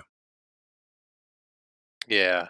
But yeah, I mean, I'll eventually play it, but just haven't got my hands on it. But yeah, I mean, where we're at with Silent Hill, Darrell and I are big fans. Darrell got me started, on horror games. And you know, Resident Evil has been done justice. Capcom hasn't slept on it. They've released games consistently over the past 25 years. 25 years this year. Yep. Yep, 25 years. Silent Hill has not. And I honestly like Silent Hill as an equal. Now that I've played them, I truly like it as an equal to Capcom's Resident Evil. But they've just slept on it for so many years, and then they let Kojima take a shot at it. You had a big falling out with Konami. It never happened, and then it just kind of died. And you hear nothing about Silent Hill for a decade. At least 6 or 7 years, and now there's all this talk of 2 new Silent Hill games coming out. Yep. I'm convinced that Blooper is working on a Silent Hill game. I mean, you couldn't convince me of any different. I agree. I'm absolutely convinced they are. I think they are the best studio, and I think that article we discussed the other day that made the argument that Remedy is even better. I'm not going to argue with that because Remedy, I think, is probably the best developer in gaming right now. I mean, I wouldn't argue. They're fire. That being said, I would still pick Blooper. The medium was just so groundbreaking for me. It was so deep. The story was just so deep. It just and even Blair Witch, I just see them guys as a Silent Hill developer. They just feel like it. I do believe they have a contract. I think they're making the game. And as far as the other rumored prominent Japanese developer, I do not think it's Kojima. Even Now, can I ask you a question about the medium? Yeah. How long did it take you to beat that game? Oh, I can't remember. I beat it like the first week it came out. I can't remember exactly. I just beat it, and I'm thinking I clocked in somewhere between 10 and 12 hours. I was thinking about the same. Yeah, it's not a long game, but it's not really short either. You can speed run it in 4 hours, but you have to skip all the cutscenes. Yeah, you can't really explore. I wouldn't do that. No, because we discussed that to be our deep dive, but I don't know if I don't think I'll be able to play it in time. Yeah. Well, I was planning on doing it regardless if anybody joined me, just because it's in my list of things to cover this month, and that's really what kind of spawned this conversation that we want to talk about. Was obviously this and the article about Remedy being a possible contender for a Silent Hill. So I kind of want to back up, throw a little information out there, and see what you guys think. Okay, but I don't think they are. I think Remedy was just someone, a Levi or a Darrell who thinks extremely highly of Remedy. Just a fan saying, "Hey, they would do it," and I agree with them. But I don't think they are working on a Silent Hill game. Oh, I agree. Yeah. But so Konami screwed Kojima, right? And they had their big breakup years ago. So that's where we get Death Stranding, and then Konami was like, has kind of low key. They announced they were going to step away from publishing games and doing stuff. And then they've kind of low key put out some really bad versions of their games they were like licensing out their properties to give them to non-credible developers. I think I was listening to Trophy Horse the other day, and you guys were talking about like Contra. And they actually, y'all were like, yeah, I don't think a Contra game's come out in a long time. And then just recently, Contra Rogue Corps came out. So there was a new, that's right. There was a new one, yeah. But it wasn't like a traditional Contra game. It wasn't a collection. Right, the collection came out, then Rogue Corps came out. Yeah, I bought it. I forgot. Yeah, so, when we recorded, I just couldn't remember. But yeah, you're right. But I hear it's not good. Like I hear it's just not a great game. So, but Konami has recently stated that they're going to start tapping into their old IP, and they have been reaching out to different developers to develop their games. So right now, they're currently doing this thing for independent studios in Japan to be localized Japan only. Is they're like, hey, make a little demo of a game that's like might fit the mold for one of our IP. because one of the podcasts I listened to, they own a studio, and they were like, yeah, they really wanted to make, like a Gradius game, but unfortunately it was Japan only. But Konami is putting some feelers out there. They're ready to get back into the game space, and they're looking for developers they can trust with their IP. Now, tangentially to that, there's been a whole lot of rumors going around that Kojima's back in the game. Not only Kojima, but PlayStation has been making some moves to either obtain the license or purchase IP from. Because a lot of people think Konami. that's the only way that it would happen. They think that Kojima and Konami would never work together, but they think Correct. if it was subcontracted, if Sony bought the rights or contracted, you didn't have to buy the rights, contracted the rights for a game, Right. or Kojima is developing directly for Sony, not for Konami, Correct. it could happen. And I don't care who it is, as long as they can do a good job and they'll do it right, they'll do it justice, they'll put the time into it, not just some money grab like Mark Duplex was talking about. If they'll do it justice, they're going to have my support completely. It's a day one buy for me. It's a pre-order. There you go. Kojima has also stated that he is not only working on a horror game, but he is going to make the scariest game of all ever time. made. Yep. So you've got that whole thing going on. Then you've got Bloober Team.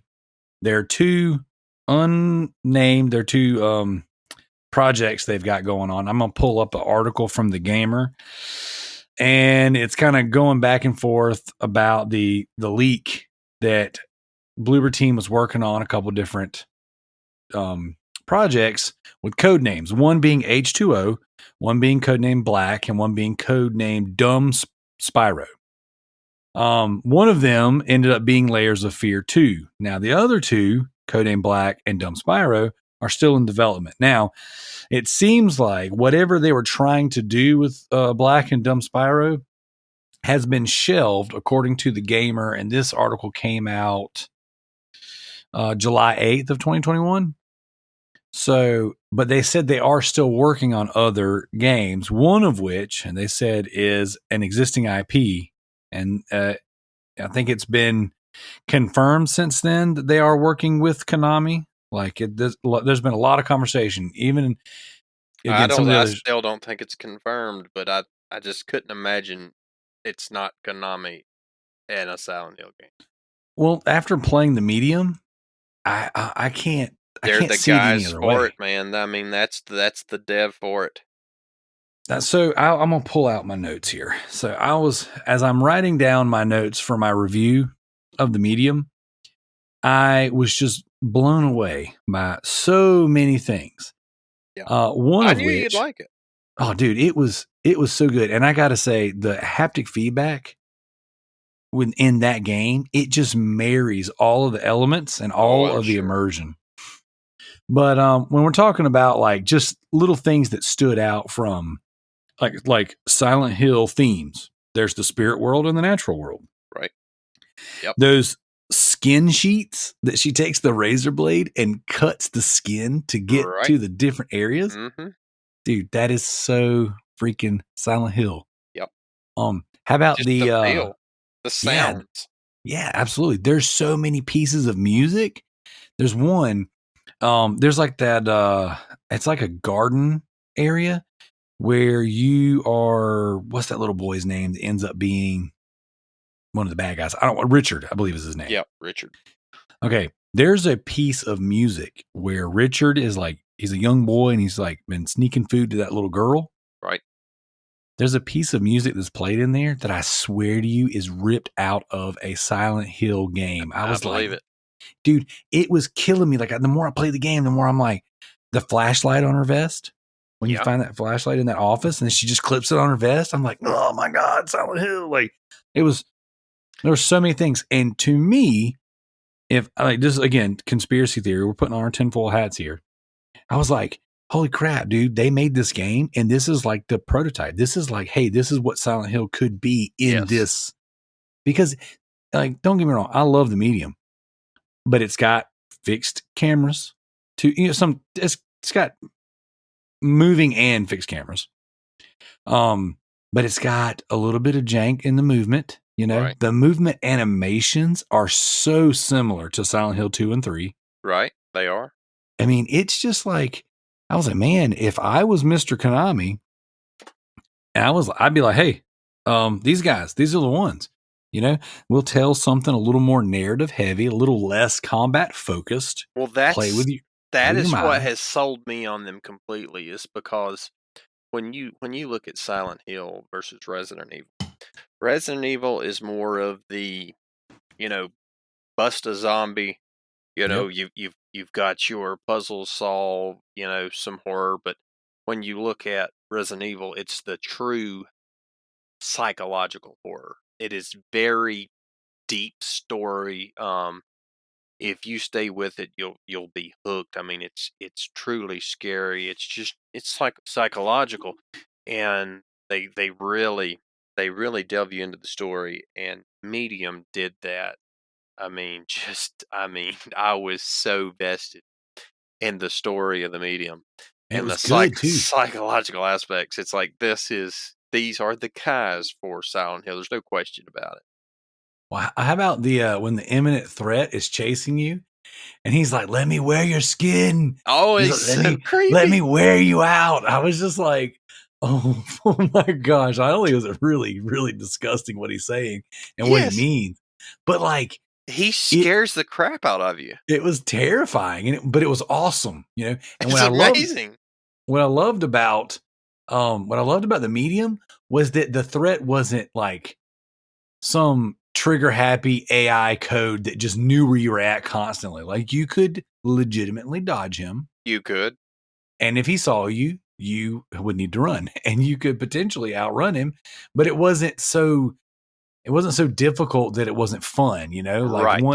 like once things start ramping up, my heart starts beating, but then I was able to get away fairly simply. And I was like, oof, that was pretty interesting.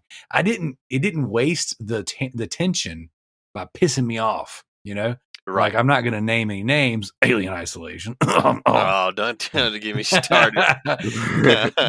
but you see what I'm saying? They're like Alien Isolation. That alien knew where you were at, and they actually they had to write Oh, a yeah. code. They had to It write was code tough. to trick it, you know. And that's a different type of scary, you know. Right. But with the medium, it was, I would say, a little on the easy side, but It was an easy game, yeah. Difficulty, the medium was like a 4 out of 10. right. But it Yeah. wasn't like I never got frustrated. I was just, I mean, there No. were a few times where I died just because I was trying to figure But out like they what didn't am I want supposed you to to do. be frustrated. They Right. didn't want you focused on combat or hard difficulty or frustration. They wanted you to focus on the psychological aspects. They wanted you to focus on the story, the narrative, and they did it extremely, extremely well. I agree. So, and that's why I wanted our team to play, you know, the medium for like the horror game for the deep dive this month, because I think the cool thing about that one is it's a little slow to start, but I think that everyone could get with it. You know what I'm saying? Like, it's not like you're going to be, you know, there's been times where Kalai's like tried to play some of these games and it's like, I'm a little stuck. I'm a little frustrated. I don't know. Yeah, this is Like, not one of them. what am I supposed to do with this? Whereas, you know, this game's pretty straightforward. You know, it's got some puzzle aspects, but nothing you can't figure out Easy puzzles, yeah. easily. Yeah. Yeah. And the idea isn't, again, like you said, it's not to be frustrated, it's to be caught up in the story and the immersion. Yeah. And everything in the game, puzzle wise, adds to that story. And that story Every was bit of it. so well done. And it was One of the pretty best effed up. stories I've ever seen. Now Tanner thought it was a bit of an exaggeration, and it might be now looking back on it. But when I first played it, you know, you get a little excited. But I said, this Oh, is yeah. the best story I've seen in gaming since Mass Effect. And I mean, I might have been exaggerating a little bit, but darn, not much. It was that good of a story. And if it works for you, you know, like for me, it worked because, you know, that story dealt with some really heavy issues, and Yes. we don't really deal with stuff like that True often. psychological issues of today and especially of the past. But Yeah. people thought I was exaggerating when I said this little developer seriously made a game that I consider like a 9 or a 9.2 out of 10. Yeah. But they went and played it and they were like, darn, it really, it really is. Yeah. So and I played it day one on Game Pass. I haven't played it with the haptic feedback on PS5. So like as soon as that game drops that $30 price point, I'm buying it right away. I'd say it'll hit that price range pretty fast since it's about a year old now. But Yep. yeah, so as soon as it's reasonably priced, I'm buying it and I'm playing it with this haptic feedback. I'm sold on this PS5 controller. And and me too. And I'm a bit of a snob about it. Like I really like it so much that like if I have the opportunity to play any game with haptic feedback versus without, that's the rate I'm going right now. Hey, me too. And so like when you were talking about Death Stranding, I was like, oh, definitely. That just got moved to the top of my list. And I'm going to play that game with haptic feedback and adjustable triggers because you got to pay $10, but it's well worth that $10. Take my money. My money. I'll pay $10 for spam trash. I'll definitely pay for haptic feedback. Yeah, it's worth it. And that was one of the things that was frustrating me about that conversation on Trophy Horrors, where some of those guys were like, it's just gimmicks and they're just trying to get money out of me. I'm like, these gimmicks are worth the money. Yeah, I disagree completely. I'm all for paying that extra $10 because one, it's physical games I've bought. I always try to buy physical if I can. Yep. And if I've bought a physical game of PS4 a year ago, and now I can play it on a digital game on the PS5 and play with haptic feedback and upgraded graphics. I mean, that's $10 all day long, especially for a big release AAA like Death Stranding. That's a no-brainer to me. Yep, 100%. I agree. Yeah. So, and now there's a couple of them you get free, like Control. That one was free. Like Kalai made a post the other day of which gets Cyberpunk 2077. Yep. It was $10, and this was like a deluxe kit they sent me. It's not just a regular copy of the game. It's got like 2 Blu-ray discs in it, the game, and it wasn't just the regular old version. So I've got this Cyberpunk deluxe version hard copy for $10, and I get a free digital PS5 with the haptic. I mean, that's $10. That's all day long. Heck yeah! So I still got it. I got it here in the wrapper. So I was like, oh, I get the PS5 version for free. Did you buy it too off Target? I actually bought it from Best Buy a few weeks prior to that. Yeah, absolutely. So. Just curious, how much was it at Best Buy? 20? I think it was either $10 or $15, but I had like a gift. I got a coupon or something, so I got it for. I think I got it for $5. $10-15. That's all day because I'm guessing Cyberpunk runs great on PS5. I mean, I don't know that for a fact. I haven't tried it yet. I'm guessing it probably runs pretty good. That's definitely on my list because Cyberpunk ran beautifully on my PC. And when I compare the specs of my PC and the PS5, they're actually pretty neck and neck. There you go. Yeah. So it should be great. Well, I'm looking forward to it. I think that was one that I bought for that reason. Just like if they didn't do the PS5 upgrade, I would have a physical copy. And then if they did do the PS5 upgrade, which they did, now I've got it. So I wasn't losing much by paying. And I got 2 copies of the Steelbook. Oh yeah. Like I have 2 of the Steelbooks. So yeah. Make sure when you play the Cyberpunk game, you do the taxi quest line. Are they good? I did it. Yeah, I did it. There's some you gotta chase down like 10 taxis. You did them all?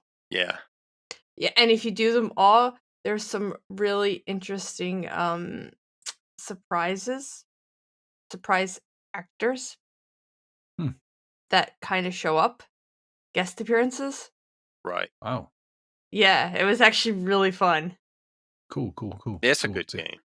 Well, good. I just thought I should get into this conversation somehow. No. Yeah. I wanted to ask about the medium, but you just kept going and going. No, go ahead, ask away. Because ask away. We both love it. Yeah, there's so many parallels between the medium and then like the essence, like what makes Silent Hill.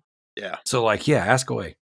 Okay, so you were saying that it might be a good game for me, and I was like, oh, really? I wanted to say that. You just kept going. I'm like, oh, did you guys forget I was in the conversation? No, yeah, you need to play it, Kalai. It's like, and I'm guessing what Darrell meant by there's a few you got hung up on. I guess you're talking about maybe the older Resident Evil games where it was really tough puzzles like Resident Evil 1, stuff like that. It's nothing like that. You're not going to get hung up on any part of it. So funny story. I put Resident Evil 1 on my list. I was like, because everybody's like, It's you gotta tough. play. It's not when you do it walk by walk by following a guide, and I'm like, well, Oh, I've never done that. it's awful. It's awful. Like, I don't like playing games where I have to look through a guide because I don't see the Yeah, point. I would never do that. Yeah, you're not That really takes the experiencing the fun out game. of it. You're experiencing the guide. Yeah. Yeah. And if I don't do it that way, I just can't play the game. It's unplayable for me. Yeah. Number one's tough, man. That's a tough One game. was the hardest experience I ever had, and it was actually the most frustrating. I got really frustrated with one, because you only get X amount of ammo in that game, and Mhm. so I didn't play it just right, and I went back to places where zombies were respawning. I used up all my ammo, and 70% of the way through the game, I couldn't progress. So even Yep. though I had solved the puzzle, there was nothing I could do, Yep. and I just And had to quit the playthrough. and the And thing it was like about a year later, I got so mad about it. A year later, I finally went back and beat the game, but it's a tough game. it really is. And the one you're talking about, the remake, where the zombies respawn, they respawn tougher. They're called Crimson Heads. So Yep. not only do they respawn, but they respawn with claws and they run. And if you don't burn their bodies, which takes up your inventory, Yep. it's Yeah, an incredibly tough game. That's where I just got that, and I was like, oh, let me burn it. But like literally, it's like go up here, go up there, go. Like I'm literally following it step by step because I'm just so bad at it. Yeah, But now it's not for everybody. the medium is, in my opinion, it's a way better game than the first. But of course, we're comparing a 25-year-old game to the latest and greatest. It's hard to make that comparison. Yeah. But And for somebody like me who started with the 1996 original, and then in 2000 when the remake, or 2001 when the remake came out, was just blown away. I just played and played and played and played, and like those were the games that I marathoned and played over and over and over again. So for me, those games, it's just like, oh yeah, of course, Resident Evil, this is how you do it. But like whenever someone who doesn't have that history plays them, what you're saying, Kalai, is extremely common. It's like you're not alone. It's like they're hard to play, they're hard to control, they're hard to wrap your head around because that style, for the most part, has evolved into something completely different. And come Resident Evil 4, the game took on this action persona, with horror elements. 4 is one I would recommend. Like if we're talking me personally, games I would recommend for Kalai. Resident Evil 1 would not be a game I would recommend for you. The medium, absolutely. But as far as Resident Evils go, I would say 4 and up. I would recommend 4 and 5 for you, definitely. And I wouldn't recommend 6 for anybody on Earth, but I would recommend 7 and 8 for you also, and even the 2 and 3 remake. So the newer stuff, absolutely go play them.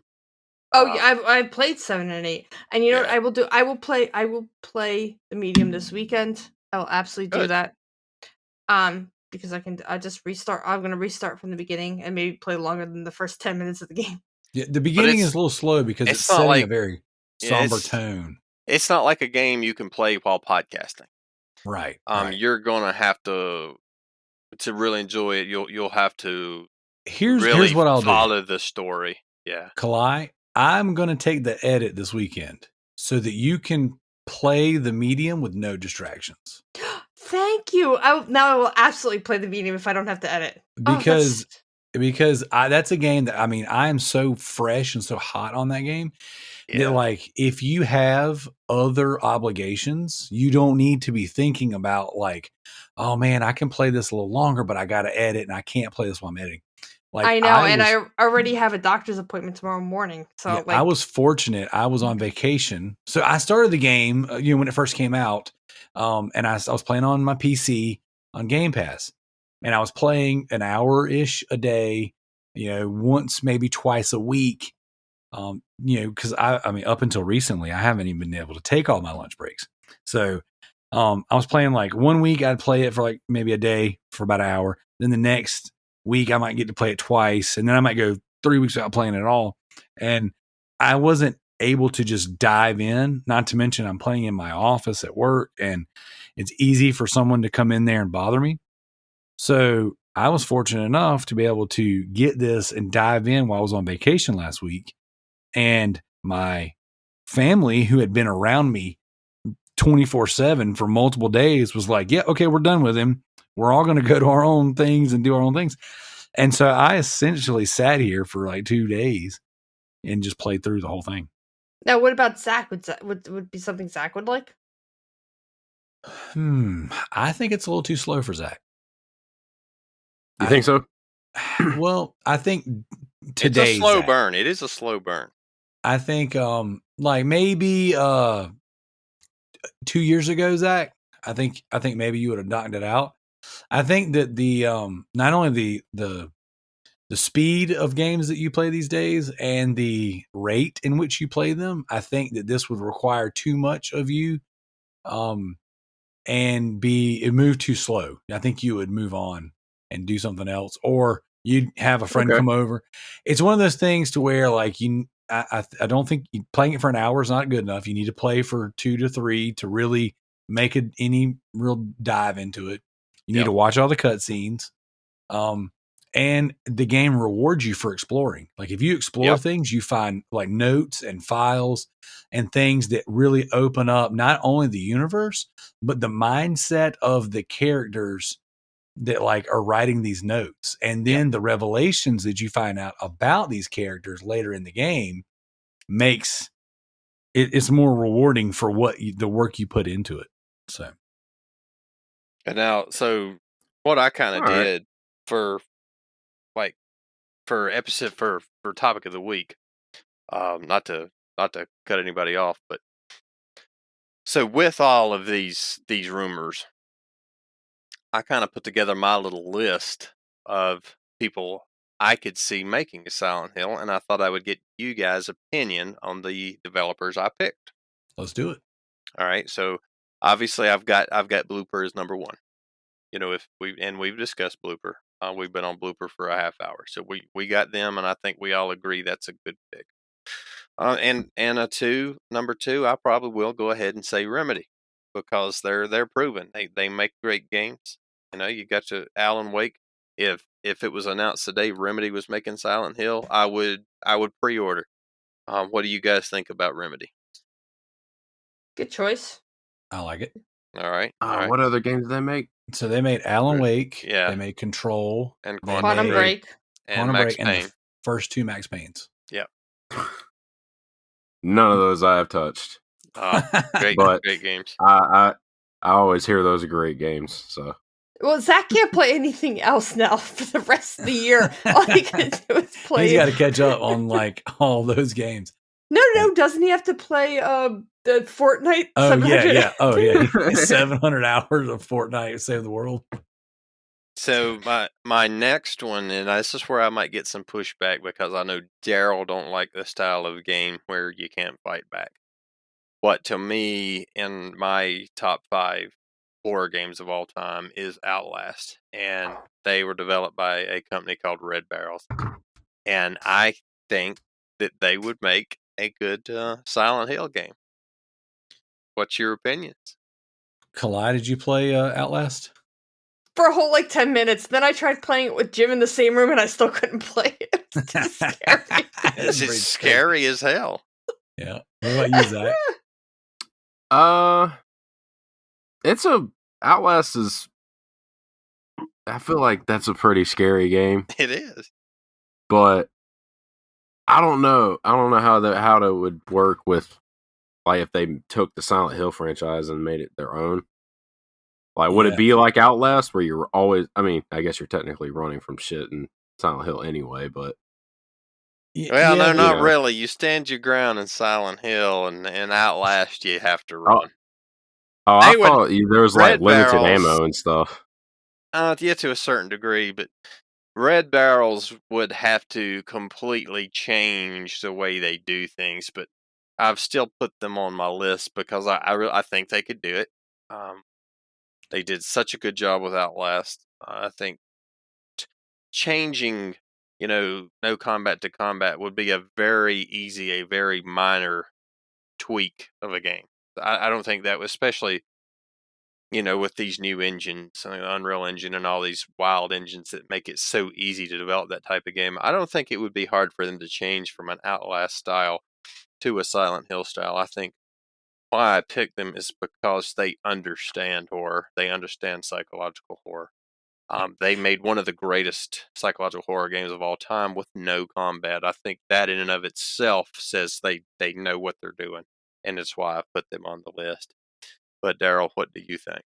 So I don't disagree with that actually. I even though like I've always said fight or flight, you know, I prefer to fight instead of flight. Even though that's not my favorite style, I can't object that you're not correct because I do believe you're right. And I think that there is room in the Silent Hill universe for a first person horror game where you do not fight back. And let's be honest, usually the combat in Silent Hill games is pretty freaking trash anyways. It's trash. So Yes. sometimes like when I played Silent Hill 2, last time I just was running through the streets dodging stuff. Like, why would I even waste my time? Because it's just not fun. Even in 4, which I just finished, and 4 should be, somewhat modern. It's only, 18 years old or what. Well, that's still kind of old, but it was, the last play it was trash. But the next one I've got, which you guys I think will probably agree with me a little more on, is the creator of Dark Pictures Anthology, Supermassive. Like I said, we would come back to them, but Supermassive, I think they understand a story, they understand creepy, but they have that kind of a quirky style that a Silent Hill has. No, I wouldn't agree on this one because I don't want them to touch. I just want them to keep making games like Man of Medina. I want them to do all kinds of stuff, and they can't do that with Silent Hill. I mean, well, okay. So far, I've really enjoyed everything they've done with Until Dawn, Man of Medan, and what you call it, Little Hope. Little Hope was very Silent Hill esque, because you're dropped off in a town. There's something supernatural / horrific, crazy going on, and all of the characters had that deadpan stare, but yet knew something was wrong with the town, but wasn't very forthcoming with the information. You had the spirit world / flashbacks of the Salem witch trial era. I mean, these are all very Silent Hill inspired things, right? That to me, it worked. And you could, in my opinion, you could tell a narrative, adventure style horror game with branching paths in Silent Hill. I'm not sure if you guys have ever watched any of the movies, but like there's no combat really in the movies. It's just someone in a town that's not normal. Then they switch into the hellscape. Yes. And then they have to escape. And so I genuinely think they're a good fit for all the reasons you're saying. And I would, when I played Little Hope, that's what my head was at. I was like, oh my gosh, give me Silent Hill like this, because there were so many parallels. Now, there is a Vita game, Silent Hill Book of Shadows, or Book of Memories, I think it is. Book of Memories, correct. It is by far the worst Silent Hill game ever made, and possibly one of the worst games ever made. I own it, and I was like, oh my gosh, Silent Hill on the go, here we go. It's not good. It's more of a Diablo style dungeon crawler, but with Silent Hill's combat. So if you can imagine trying to play a top down Diablo game with Silent Hill mechanics, it's just not good. But the story through that game was very much about a group of teens kind of like in the Silent Hill world. And it's like, there's these letters, and you're like, are they writing from the spirit world to the real world? Are they writing from, are these like, are you in hell? And these memories that you're finding are just like the memories that torment you and how you wish you would have done your life differently. Like, it had some very interesting things about the game, even though the game didn't make a lot of sense. And then randomly, here's a pyramid head style character thrown in the mix. So wait, the pyramid head guys from Silent Hill? Yep. I thought it was something else. Oh yeah. Nope. Yeah, Pyramid Head was Silent some of Hill the first three Silent Hill games. And so in my mind, I'm thinking, okay, tell me a Silent Hill story like Little Hope with a group of teenagers. and they're caught in this world, this town, and they're trying to navigate their way out of it, but they're getting thrown back and forth between the spirit world and then all their, bad decisions, dirty laundry is getting aired out, and then it's almost like a who's going to betray who to survive kind of thing. I can see a branching path story in the vein of Little Hope Absolutely. with some teens in Silent Hill. I really thought you would agree with me on that one. And you've laid it out even better than I could have. So we're in total agreement. This is the stuff that keeps me up at night. Now, Zach, what do you think? Have you played any of the Supermassive games? No. Okay. Thought I would check, but now number 6 I have is Capcom. We're not at number 6 yet. We've got us number 5, but I'm telling you why I've got this developer I'm about to mention a click above Capcom.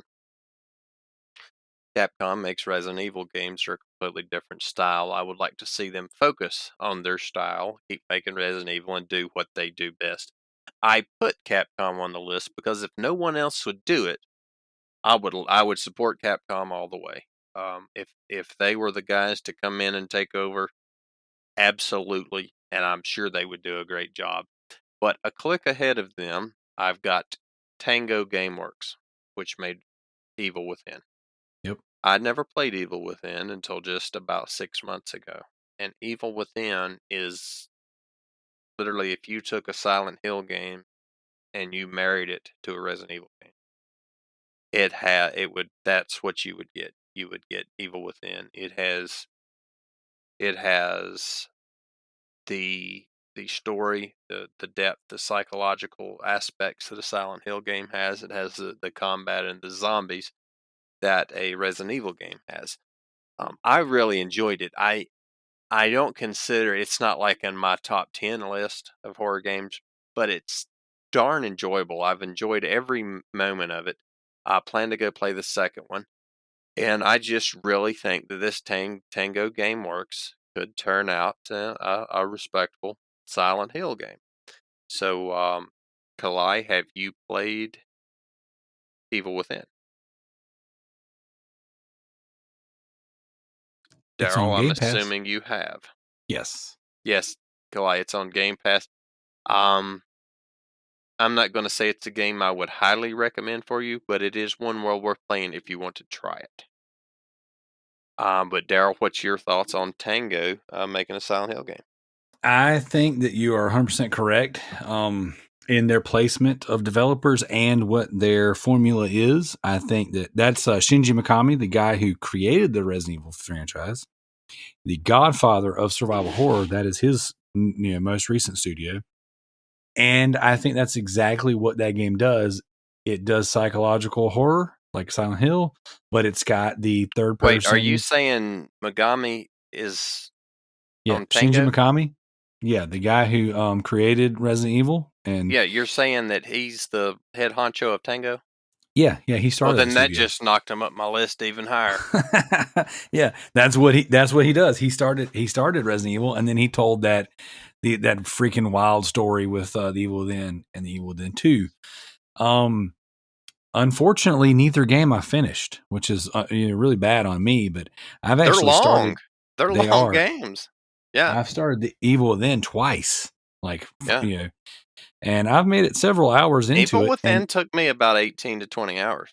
Yeah, they're not small games at all. And I hear the second one is actually better than the first one. Is but I didn't really want to dig into it too much because I wanted to finish the first one, so I started it over. Anyways, I've actually read the graphic novels and the comic books that they released that were kind of like in universe, but not necessarily following those stories. They're wild. They don't really make a lot of sense. Right. And it's a cool universe, but like you said, I think it would be better served as Silent Hill. My only, I guess, hesitation would be Silent Hill. We've never experienced it with good combat. And for whatever reason, I don't know that I want it, which is it's kind of contrary to how I feel when I play. Like when I'm playing Silent Hill, I'm like, why the freak can't they just make the combat good? But then when I'm sitting here analyzing Silent Hill, what makes it Silent Hill, I'm like, I don't know that I want a high action Silent Hill. You know, I don't know that I want to be able to Agreement. properly defend myself. You know, when they created Silent Hill Origins, the main character is an Army veteran. So their big tout That's actually the next Silent Hill game I'm playing. I have not played Origins yet. Yeah, it's a good one. I've went them in order. I've played 1, 2, 3, and 4 now. So Origins is next. It's a good one. I haven't finished it. I've started it. That's another one I started multiple times, and I'm several hours into it on my PSP. But that one's a good one. But it's very samey as far as like what you're used to with Silent Hill. Very much like the first three. But like their big pitch was, and I remember when that game released, was like, hey, this guy's an Army vet, therefore he'll be better with hand-to-hand combat and holding weapons than the previous characters in the Silent Hill franchise. And so that was kind of like, oh man, this is actually going to play good. It's exactly like all the other Silent Hill games. Yeah. It's no better. But it's an interesting game. And again, like I said, I wouldn't know what to do. Now, to be fair, I have not played Silent Hill Downpour or Shattered Memories. Yeah, the frozen looking one. Yep. So I haven't played either one of those. I own Downpour, and I have it's in one of my PS3s, but that's one game that I never finished. Or excuse me, I never even started. So, and I never played the one on the Wii, the Shattered Memories. So I've never owned that one. That's one of the few games that I've never even had in my possession. So, well, I'm going to check with Zack. Though Zack, did you play Evil Within? I did actually. There we go. Well, there you go. I played it for what would you think bit. about them making a more psychological, slower paced game? I think that'd be really good, honestly, because I enjoyed it. I'm in the same boat as Darrell.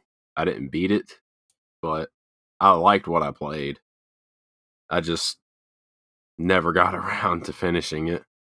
Yeah, I also bought the second one, but never started it because I wanted to beat the first one. And I think they're both actually on Game Pass. So now that Darrell reminds me of that, I'll go ahead and after I knock out Song of Horror and the next Silent Hill game I'm planning to play, I'm going to go ahead and hit Evil Within 2. But like I said, I've got Capcom as number 6. I've Tango. I would have a click above, mostly just because I want to see Capcom focus on Resident Evil. But Kalai, since you have played a good bit of both, what would you think about Capcom, the master of the Resident Evil style game, jiving over completely to the other side of the fence and trying a psychological Silent Hill game? Do you think they could pull it off?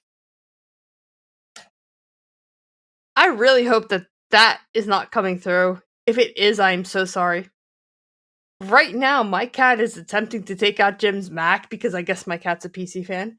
But jeez, it's really funny. Capcom, it would probably be a good developer for Silent Hill, but I kind of don't know if I want them to do Silent Hill. I'm in agreement with you. Because I want them to stick with the Resident Evil. Silent Hill needs a competitor to make their games better. Right. I agree with that. Well 100%. said. Well said. I agree with that as well. Zach, are you on the exact same? Anything else you want to put in there? Or? Nah, that's pretty much hit the nail on the head. Yeah, I think we're all in agreement. But Darrell, if you are in agreement, do you think they could do it though? Do you think they could do it?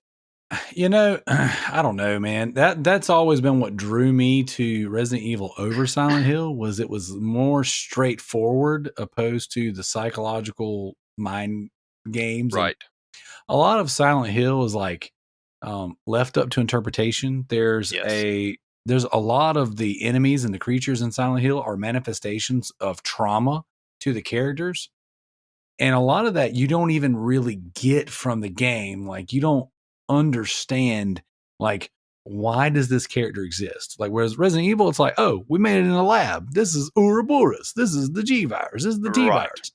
It's like, why do you have this crazy frog with claws chasing you that can jump up, side of a building? Because we took the T virus and mixed it with amphibian DNA, and it's like, sure, that's absurd, but it was more grounded in the sense of we gave you an explanation. Whereas in Silent Hill, it's like, oh, I'm playing as Harry, and I'm going through chasing after this manifestation of my dead wife, and yet all of the characters and the enemies in this game are these very overly sexual looking nurses. And come to find out, it's because I'm having this weird trauma with some sort of sexual, thing with my wife. And then the next game, it's like, oh, you're playing as Heather, this young girl. And then yet all the enemies are male and phallic. And, it's like, it's one of those things to where you don't really, Silent Hill it's a little more like understood, like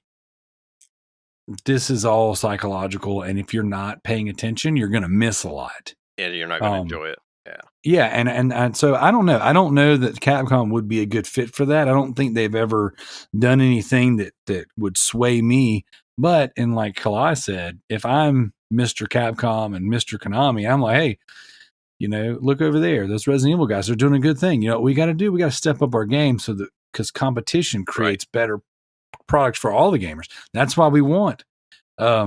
Nothing would please me more than to see all of these rumors and this talk come true, to see Blooper roll out one, Kojima roll out one, and for them to be top tier, like Game of the Year material, to where then Capcom has to step up their game. Yeah. I mean, that absolutely. would just tickle me pink to see Silent Hill done justice after a decade of being just neglected. And jump up there to real contender for Game of the Year. I mean, that would tickle me death competition, like you guys are saying. Yep. So, before I get to my very last one, I just do want to say I didn't put Kojima on the list, but we've discussed it. Most of us do believe he will be working on a Silent Hill or something very similar to a Silent Hill. I don't have him on my rankings because I've never played any of his. Well, actually, I'm sorry. I didn't play PT, and he hasn't made any other real horror game other than that demo. So he's kind of not correct. He's untried in that arena. But this is a smaller company that I do think could pull it off. I've got Frictional Games, the creators of Soma and Amnesia. Amnesia has been on my backlog for 3 years. I haven't played it yet. A lot of people that play it consider it the greatest horror game ever made. I did play Soma. I loved it. These guys, they can give you a story. Terrible combat, quirky game, but give you an amazing story, an amazing experience. I do think they could turn out a respectable Silent Hill game. If they did, they would have my support. It would be a pre-order for me. I think they would do it right, even if it wouldn't be the greatest Silent Hill game in the world. I think they would at least put their whole hearts into it and do it justice. It wouldn't be, just a money grab like some people are saying Konami's trying to do here.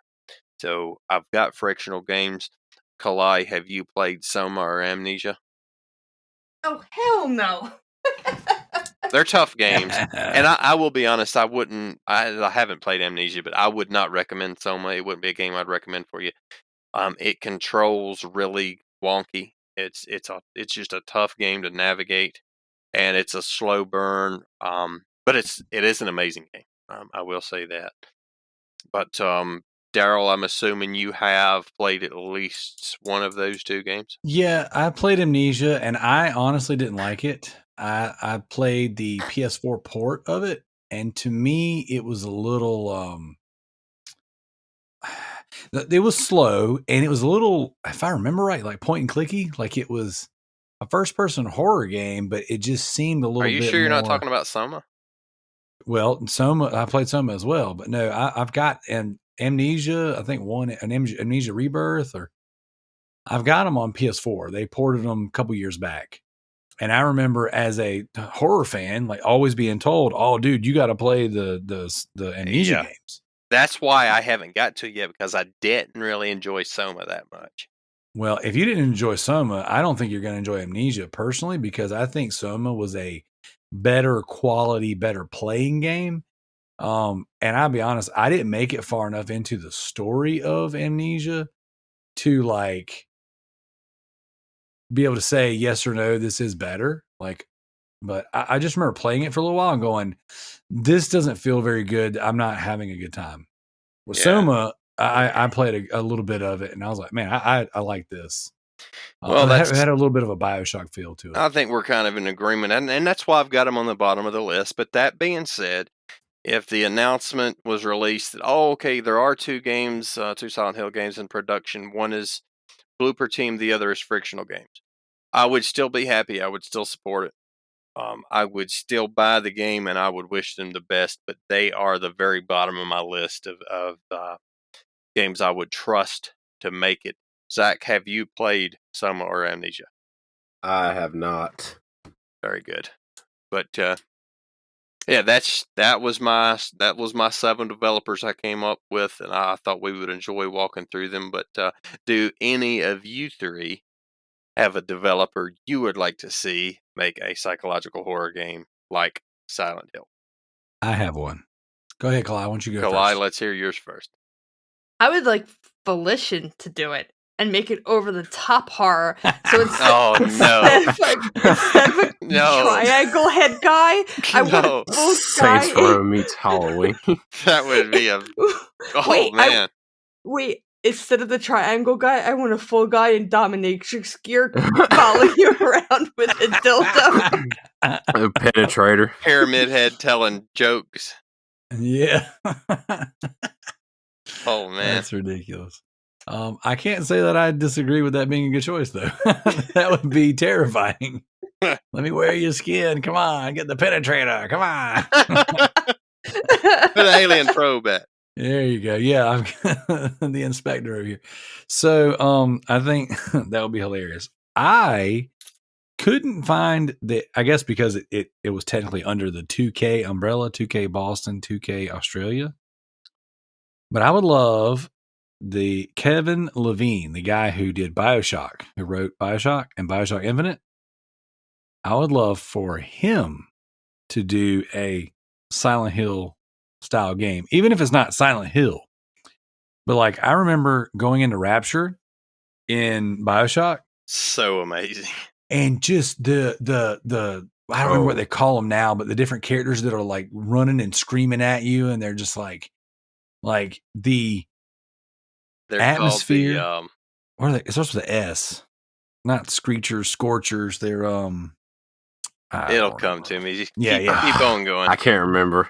Right, but you see what I'm saying, right? So when you get into Rapture, it's very claustrophobic. It's very dark. It's very atmospheric.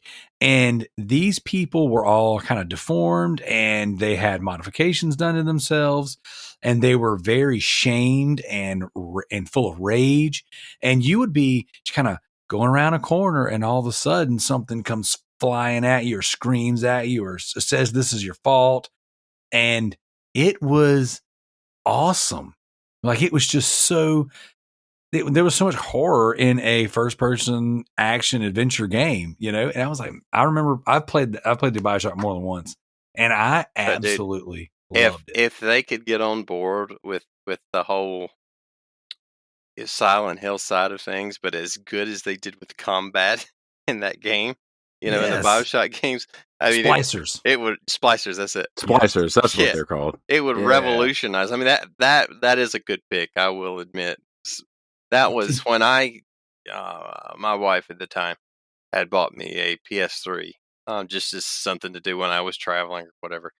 That is one of the first 3 games I played that drug me back into gaming. It was Bioshock 1, The Last of Us, and I think Mass Effect was the other one. I mean, 3 of the greatest games of all time. I just happened to, that was 3 of the games that came with it, and I played them back to back to back. And you can see why I'm back in gaming now after playing and seeing what the industry could turn out. I was like, man, I can't walk away from this. I'm hooked. Yeah. But yeah, just the whole Rapture experience and being underground and just seeing that a game that amazing could be made today. It was just, there was no going back. So I'm in agreement with you completely. They really understand creepy. And above all, they understand creativity. That whole Rapture, that's not a lot of these horror games. It's, you got a zombie, you've got a storyline, you've got a hero. It's it's cookie cutter. Yep. With BioShock, it was all new, at least to me. I'd never seen anyone approach a game the way they did. Just the whole I can't remember the guy who created the society, but he was this libertarian Would you icon. kindly? Yeah, Yes. yeah, and just it was just so well done that if those guys wanted to turn out Silent Hill, I'm with you all day long. And could you imagine with the little sisters how you could either consume them or kill them? And what if, like, could you imagine like what that would do in horror, or your flashback spirit world gateway being like, the equivalency of the little sisters, Oh yeah, and you got your big daddy's equivalency of the pyramid head and stuff like it. There were so many amazing horror parallels inside of this not post-apocalyptic world, but right. this libertarian paradise All gone right. wrong, and it was phenomenal. Like, what a great game. It is, and but while it would technically be two different styles because BioShock would be an FPS. Mm-hmm. I think they, as much as they mastered that FPS, and they just what they've shown in their creativity, I don't think they would have a problem at all going over and making a I don't know how to word this, but engine and mechanics wise a much easier style of game to make, if Oh that yeah. makes sense. If you can turn out a game on the quality, on the level of a BioShock, then going and mastering the mechanics, the style of a Silent Hill would be easy. That would be the easy transition. The parts that matter, understanding the psychological aspects, the creativity, the story, they understand that, and that's what's most important, and that's why I vote yes. I agree with you on this one. So, yep. But Dude, Zack, who would be your developer if you had to pick one?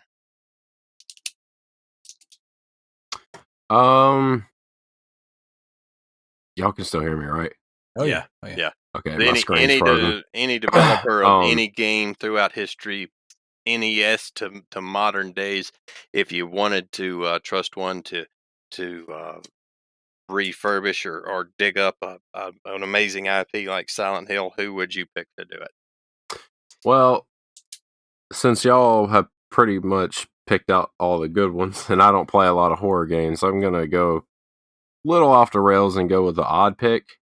I'm gonna say, like, Cliff Blinsky. It's a little weird, Oh yes. but if you play the first Gears of War, Yes. you kind of get like that horror survival aspect of the game, even though it's, depending on how you feel about it, it's not really that scary, but I feel like they could make it like terrifying because Oh yes. the I agree with Locust, that 100%. yeah, like all the gore and all the deep dark tones that Gears of War 1 has, and the Locusts themselves look pretty like intense Yes. themselves. Yes. So And I'd that give it a scene try. whenever the what are the little screecher guys called that are kind of annoying? tickers, Not the tickers, but the No. little dudes that are like a little monkey-ish almost. a wrench. Yeah, the wrenches. Yeah, there's that scene where they Wretches. wretches that start coming into, and they're like, you're in that like oil tanker facility or whatever, and it's really dark, and they're like kind of sneaking around in the dark, and they're screeching at you, and then they just kind of come running out. Yeah, I've always said that is such a great horror scene in a game, especially a third-person action game like that. So, actually, Cliff Bleszinski said, and it's published in Game Informer in one of their magazines. This is back when Resident Evil was doing 4, 5, and 6. And he said, "Hey, Capcom, when you're ready to make Resident Evil scary again, give me a call." And so he put it out there. He wanted to work on Resident Evil because he wanted to do horror. Yeah, I heard that like Resident Evil 4 was like a big inspiration for like the third person. Yep. It revolutionized the over the shoulder, because the third person games existed, but third person over the shoulder did not. That was technically a PS2 game called Kill Switch did it first, but Resident Evil 4 kind of like made that the mainstream. And then Cliff Bleszinski said that like that was a big push for Gears of War as Resident Evil 4. So Well, Like, I he can wasn't, definitely see it. but he was a bit of a rock star of a game developer, and he was just like, yeah, hey, when y'all ready to do this thing right, give me a call because I'll do it for you. Yeah. It was pretty Dang. awesome. That's crazy. Well, before we move on, I want to add one more to my own list myself. After thinking about it, I do want to add Visceral Games, the creators of Dead Space. I think they could. I think they do a great job of it. True. Yep. If they still existed, they could. Yep. But they're dead. Oh, that they no longer exist. No, EA shut them down. Yep. Okay, well, then that may be why I don't have them on my list. But so, who is doing the Dead Space remake then? So I thought it was the same guy. It's a studio called Motive. Now, granted, they are working with one of the two original creators of Dead Space to nail it. Then But that's where I guess I had my mind that a lot of the same people was working on it. Yeah. But yeah, the Visceral's defunct. So yeah, you're right. That was one of the worst things that. Never EA mind ever having them on the list anyway. Yep. So. Yeah. Well, man, I think that was an excellent topic to bring up, Levi. Yeah. Yeah, but I'll pass it back to you. But yeah, I thought just going through and picking each other's brains and seeing which developers might pop out of the woodworks, and just as long as someone does, I'm happy. Yep. I'm tired of seeing that now that just really in the past year and a half to go in and try these games. I'm really scratching my head as wondering as why in the world such amazing game, such an amazing IP, such just great content has been ignored for a decade. So, well, actually, one could ask that about all of Konami's IP. Yeah. So, yeah, whoever it is, I'm pretty much going to support you. So get out there and give it a shot. Awesome. Well, so what we're going to do is we're going to bank our community questions for another day. We are already Called it 2 hours and well, here's the thing, right? And if Joe and CJ was here, we'd go all night. But I know that not everybody wants to do 3+ hour shows. I mean, I'll do it. I was like, but no, out of respect for our guests and respect for our hosts and our listeners and their time, I think 2.5 hours is plenty. We'll hang on to the community questions. And we'll either roll them over into next week and just do a really heavy community questions episode, or who knows, we might be able to squeeze something extra in. But I don't want to eat too much of y'all's time up because Kalai's got to play the medium. That's true. Do. Medium. And I've got to go play Song of Horror. So yes, and I need to go drop the kids off at the pool. and I need to go snog my wife. So. All right, guys. Thank you so much for doing this. Levi, thank you for coming on. Kalai, Zack, thank y'all for hanging in there and knocking this out. And even though we were covering something that you guys are not as familiar with, I appreciate you jumping in the conversation. And yeah, absolutely. So that was awesome. I tried. Now, you guys did great. I know that survival horror is not for everybody. Horror is not for everybody. So yeah, it's definitely. And I know you, Zack. It's like, the listeners don't know you as well as I know you, but like they don't understand that like you've played thousands and thousands of games. We just happen to pick the ones you didn't play. Like it's like if we were talking Halo, Gears of War, Call of Duty, freaking Fallout. Like we were talking some of that. Zack can sit here and lead the conversation all night long, but here we are. We're picking like. Here's the subgenre of a subgenre, and we named 9 games, and you played one of the 9. So hey, that's better than nothing. So. That's all right. Me and Zack are in the same boat. If Zack wants to talk about Halo, I can't wait for the new Halo to come out. I'm excited about it too. And I'll take a Fallout game any day of the week. There you go. See? Oh, absolutely. Yes, right. If we were talking Fallout tonight, I could contribute 0. I made it out of the vault, and that's it. Oh man, I love it. Out the vault and died. I did. I died. The first thing I saw kill me. I was like, I did not spend 30 minutes trying to get out of this freaking vault for you to kill me. I'm out of here. It's okay. One of the first times I came out of the vault, I got they have random spawns in Fallout 3. So every game is almost different because it's just different encounters happen at different locations. And there's a trigger point right beside the vault. This dude had a fucking minigun and destroyed me. And I had like a pistol. There you go. See? So So I did the same thing in Fallout 3 It and sucked. Fallout 4. I made it out of the vault and then died and didn't play anymore. Yeah. So, but I appreciate you guys. I appreciate you listeners. If you made it this far and you enjoyed what you heard, please leave us reviews on iTunes. If you are so inclined and you want extra content, we have a Patreon. You can get in on that for as little as $1 a month. And we put at least a bare minimum of 2 extra shows a month, whether you be at the $1 tier or the $5 tier. To get the second show, we have lots of stuff on there for you, and we throw all of our additional supplemental podcasts in there as well, whether that be the Driftcast, any special wish lists we do, our upcoming extra horror stuff, all that will be there. So if you want more, Patreon will keep you busy. So, Hey, Darrell, before y'all close out, I do need to answer the one question that was directed towards me since I won't be on next week. Redbeard Rick, I think it was, asked about Skyrim, if I wasn't liking it. Fallout is the reason. In case you didn't catch it, I had just finished Fallout New Vegas about a month and a half, 2 months ago. And I Great game. did it almost to completion, and it's one of the greatest games I've ever made. But after playing that style of game, I plugged in Skyrim, realized it was basically the exact same style of game.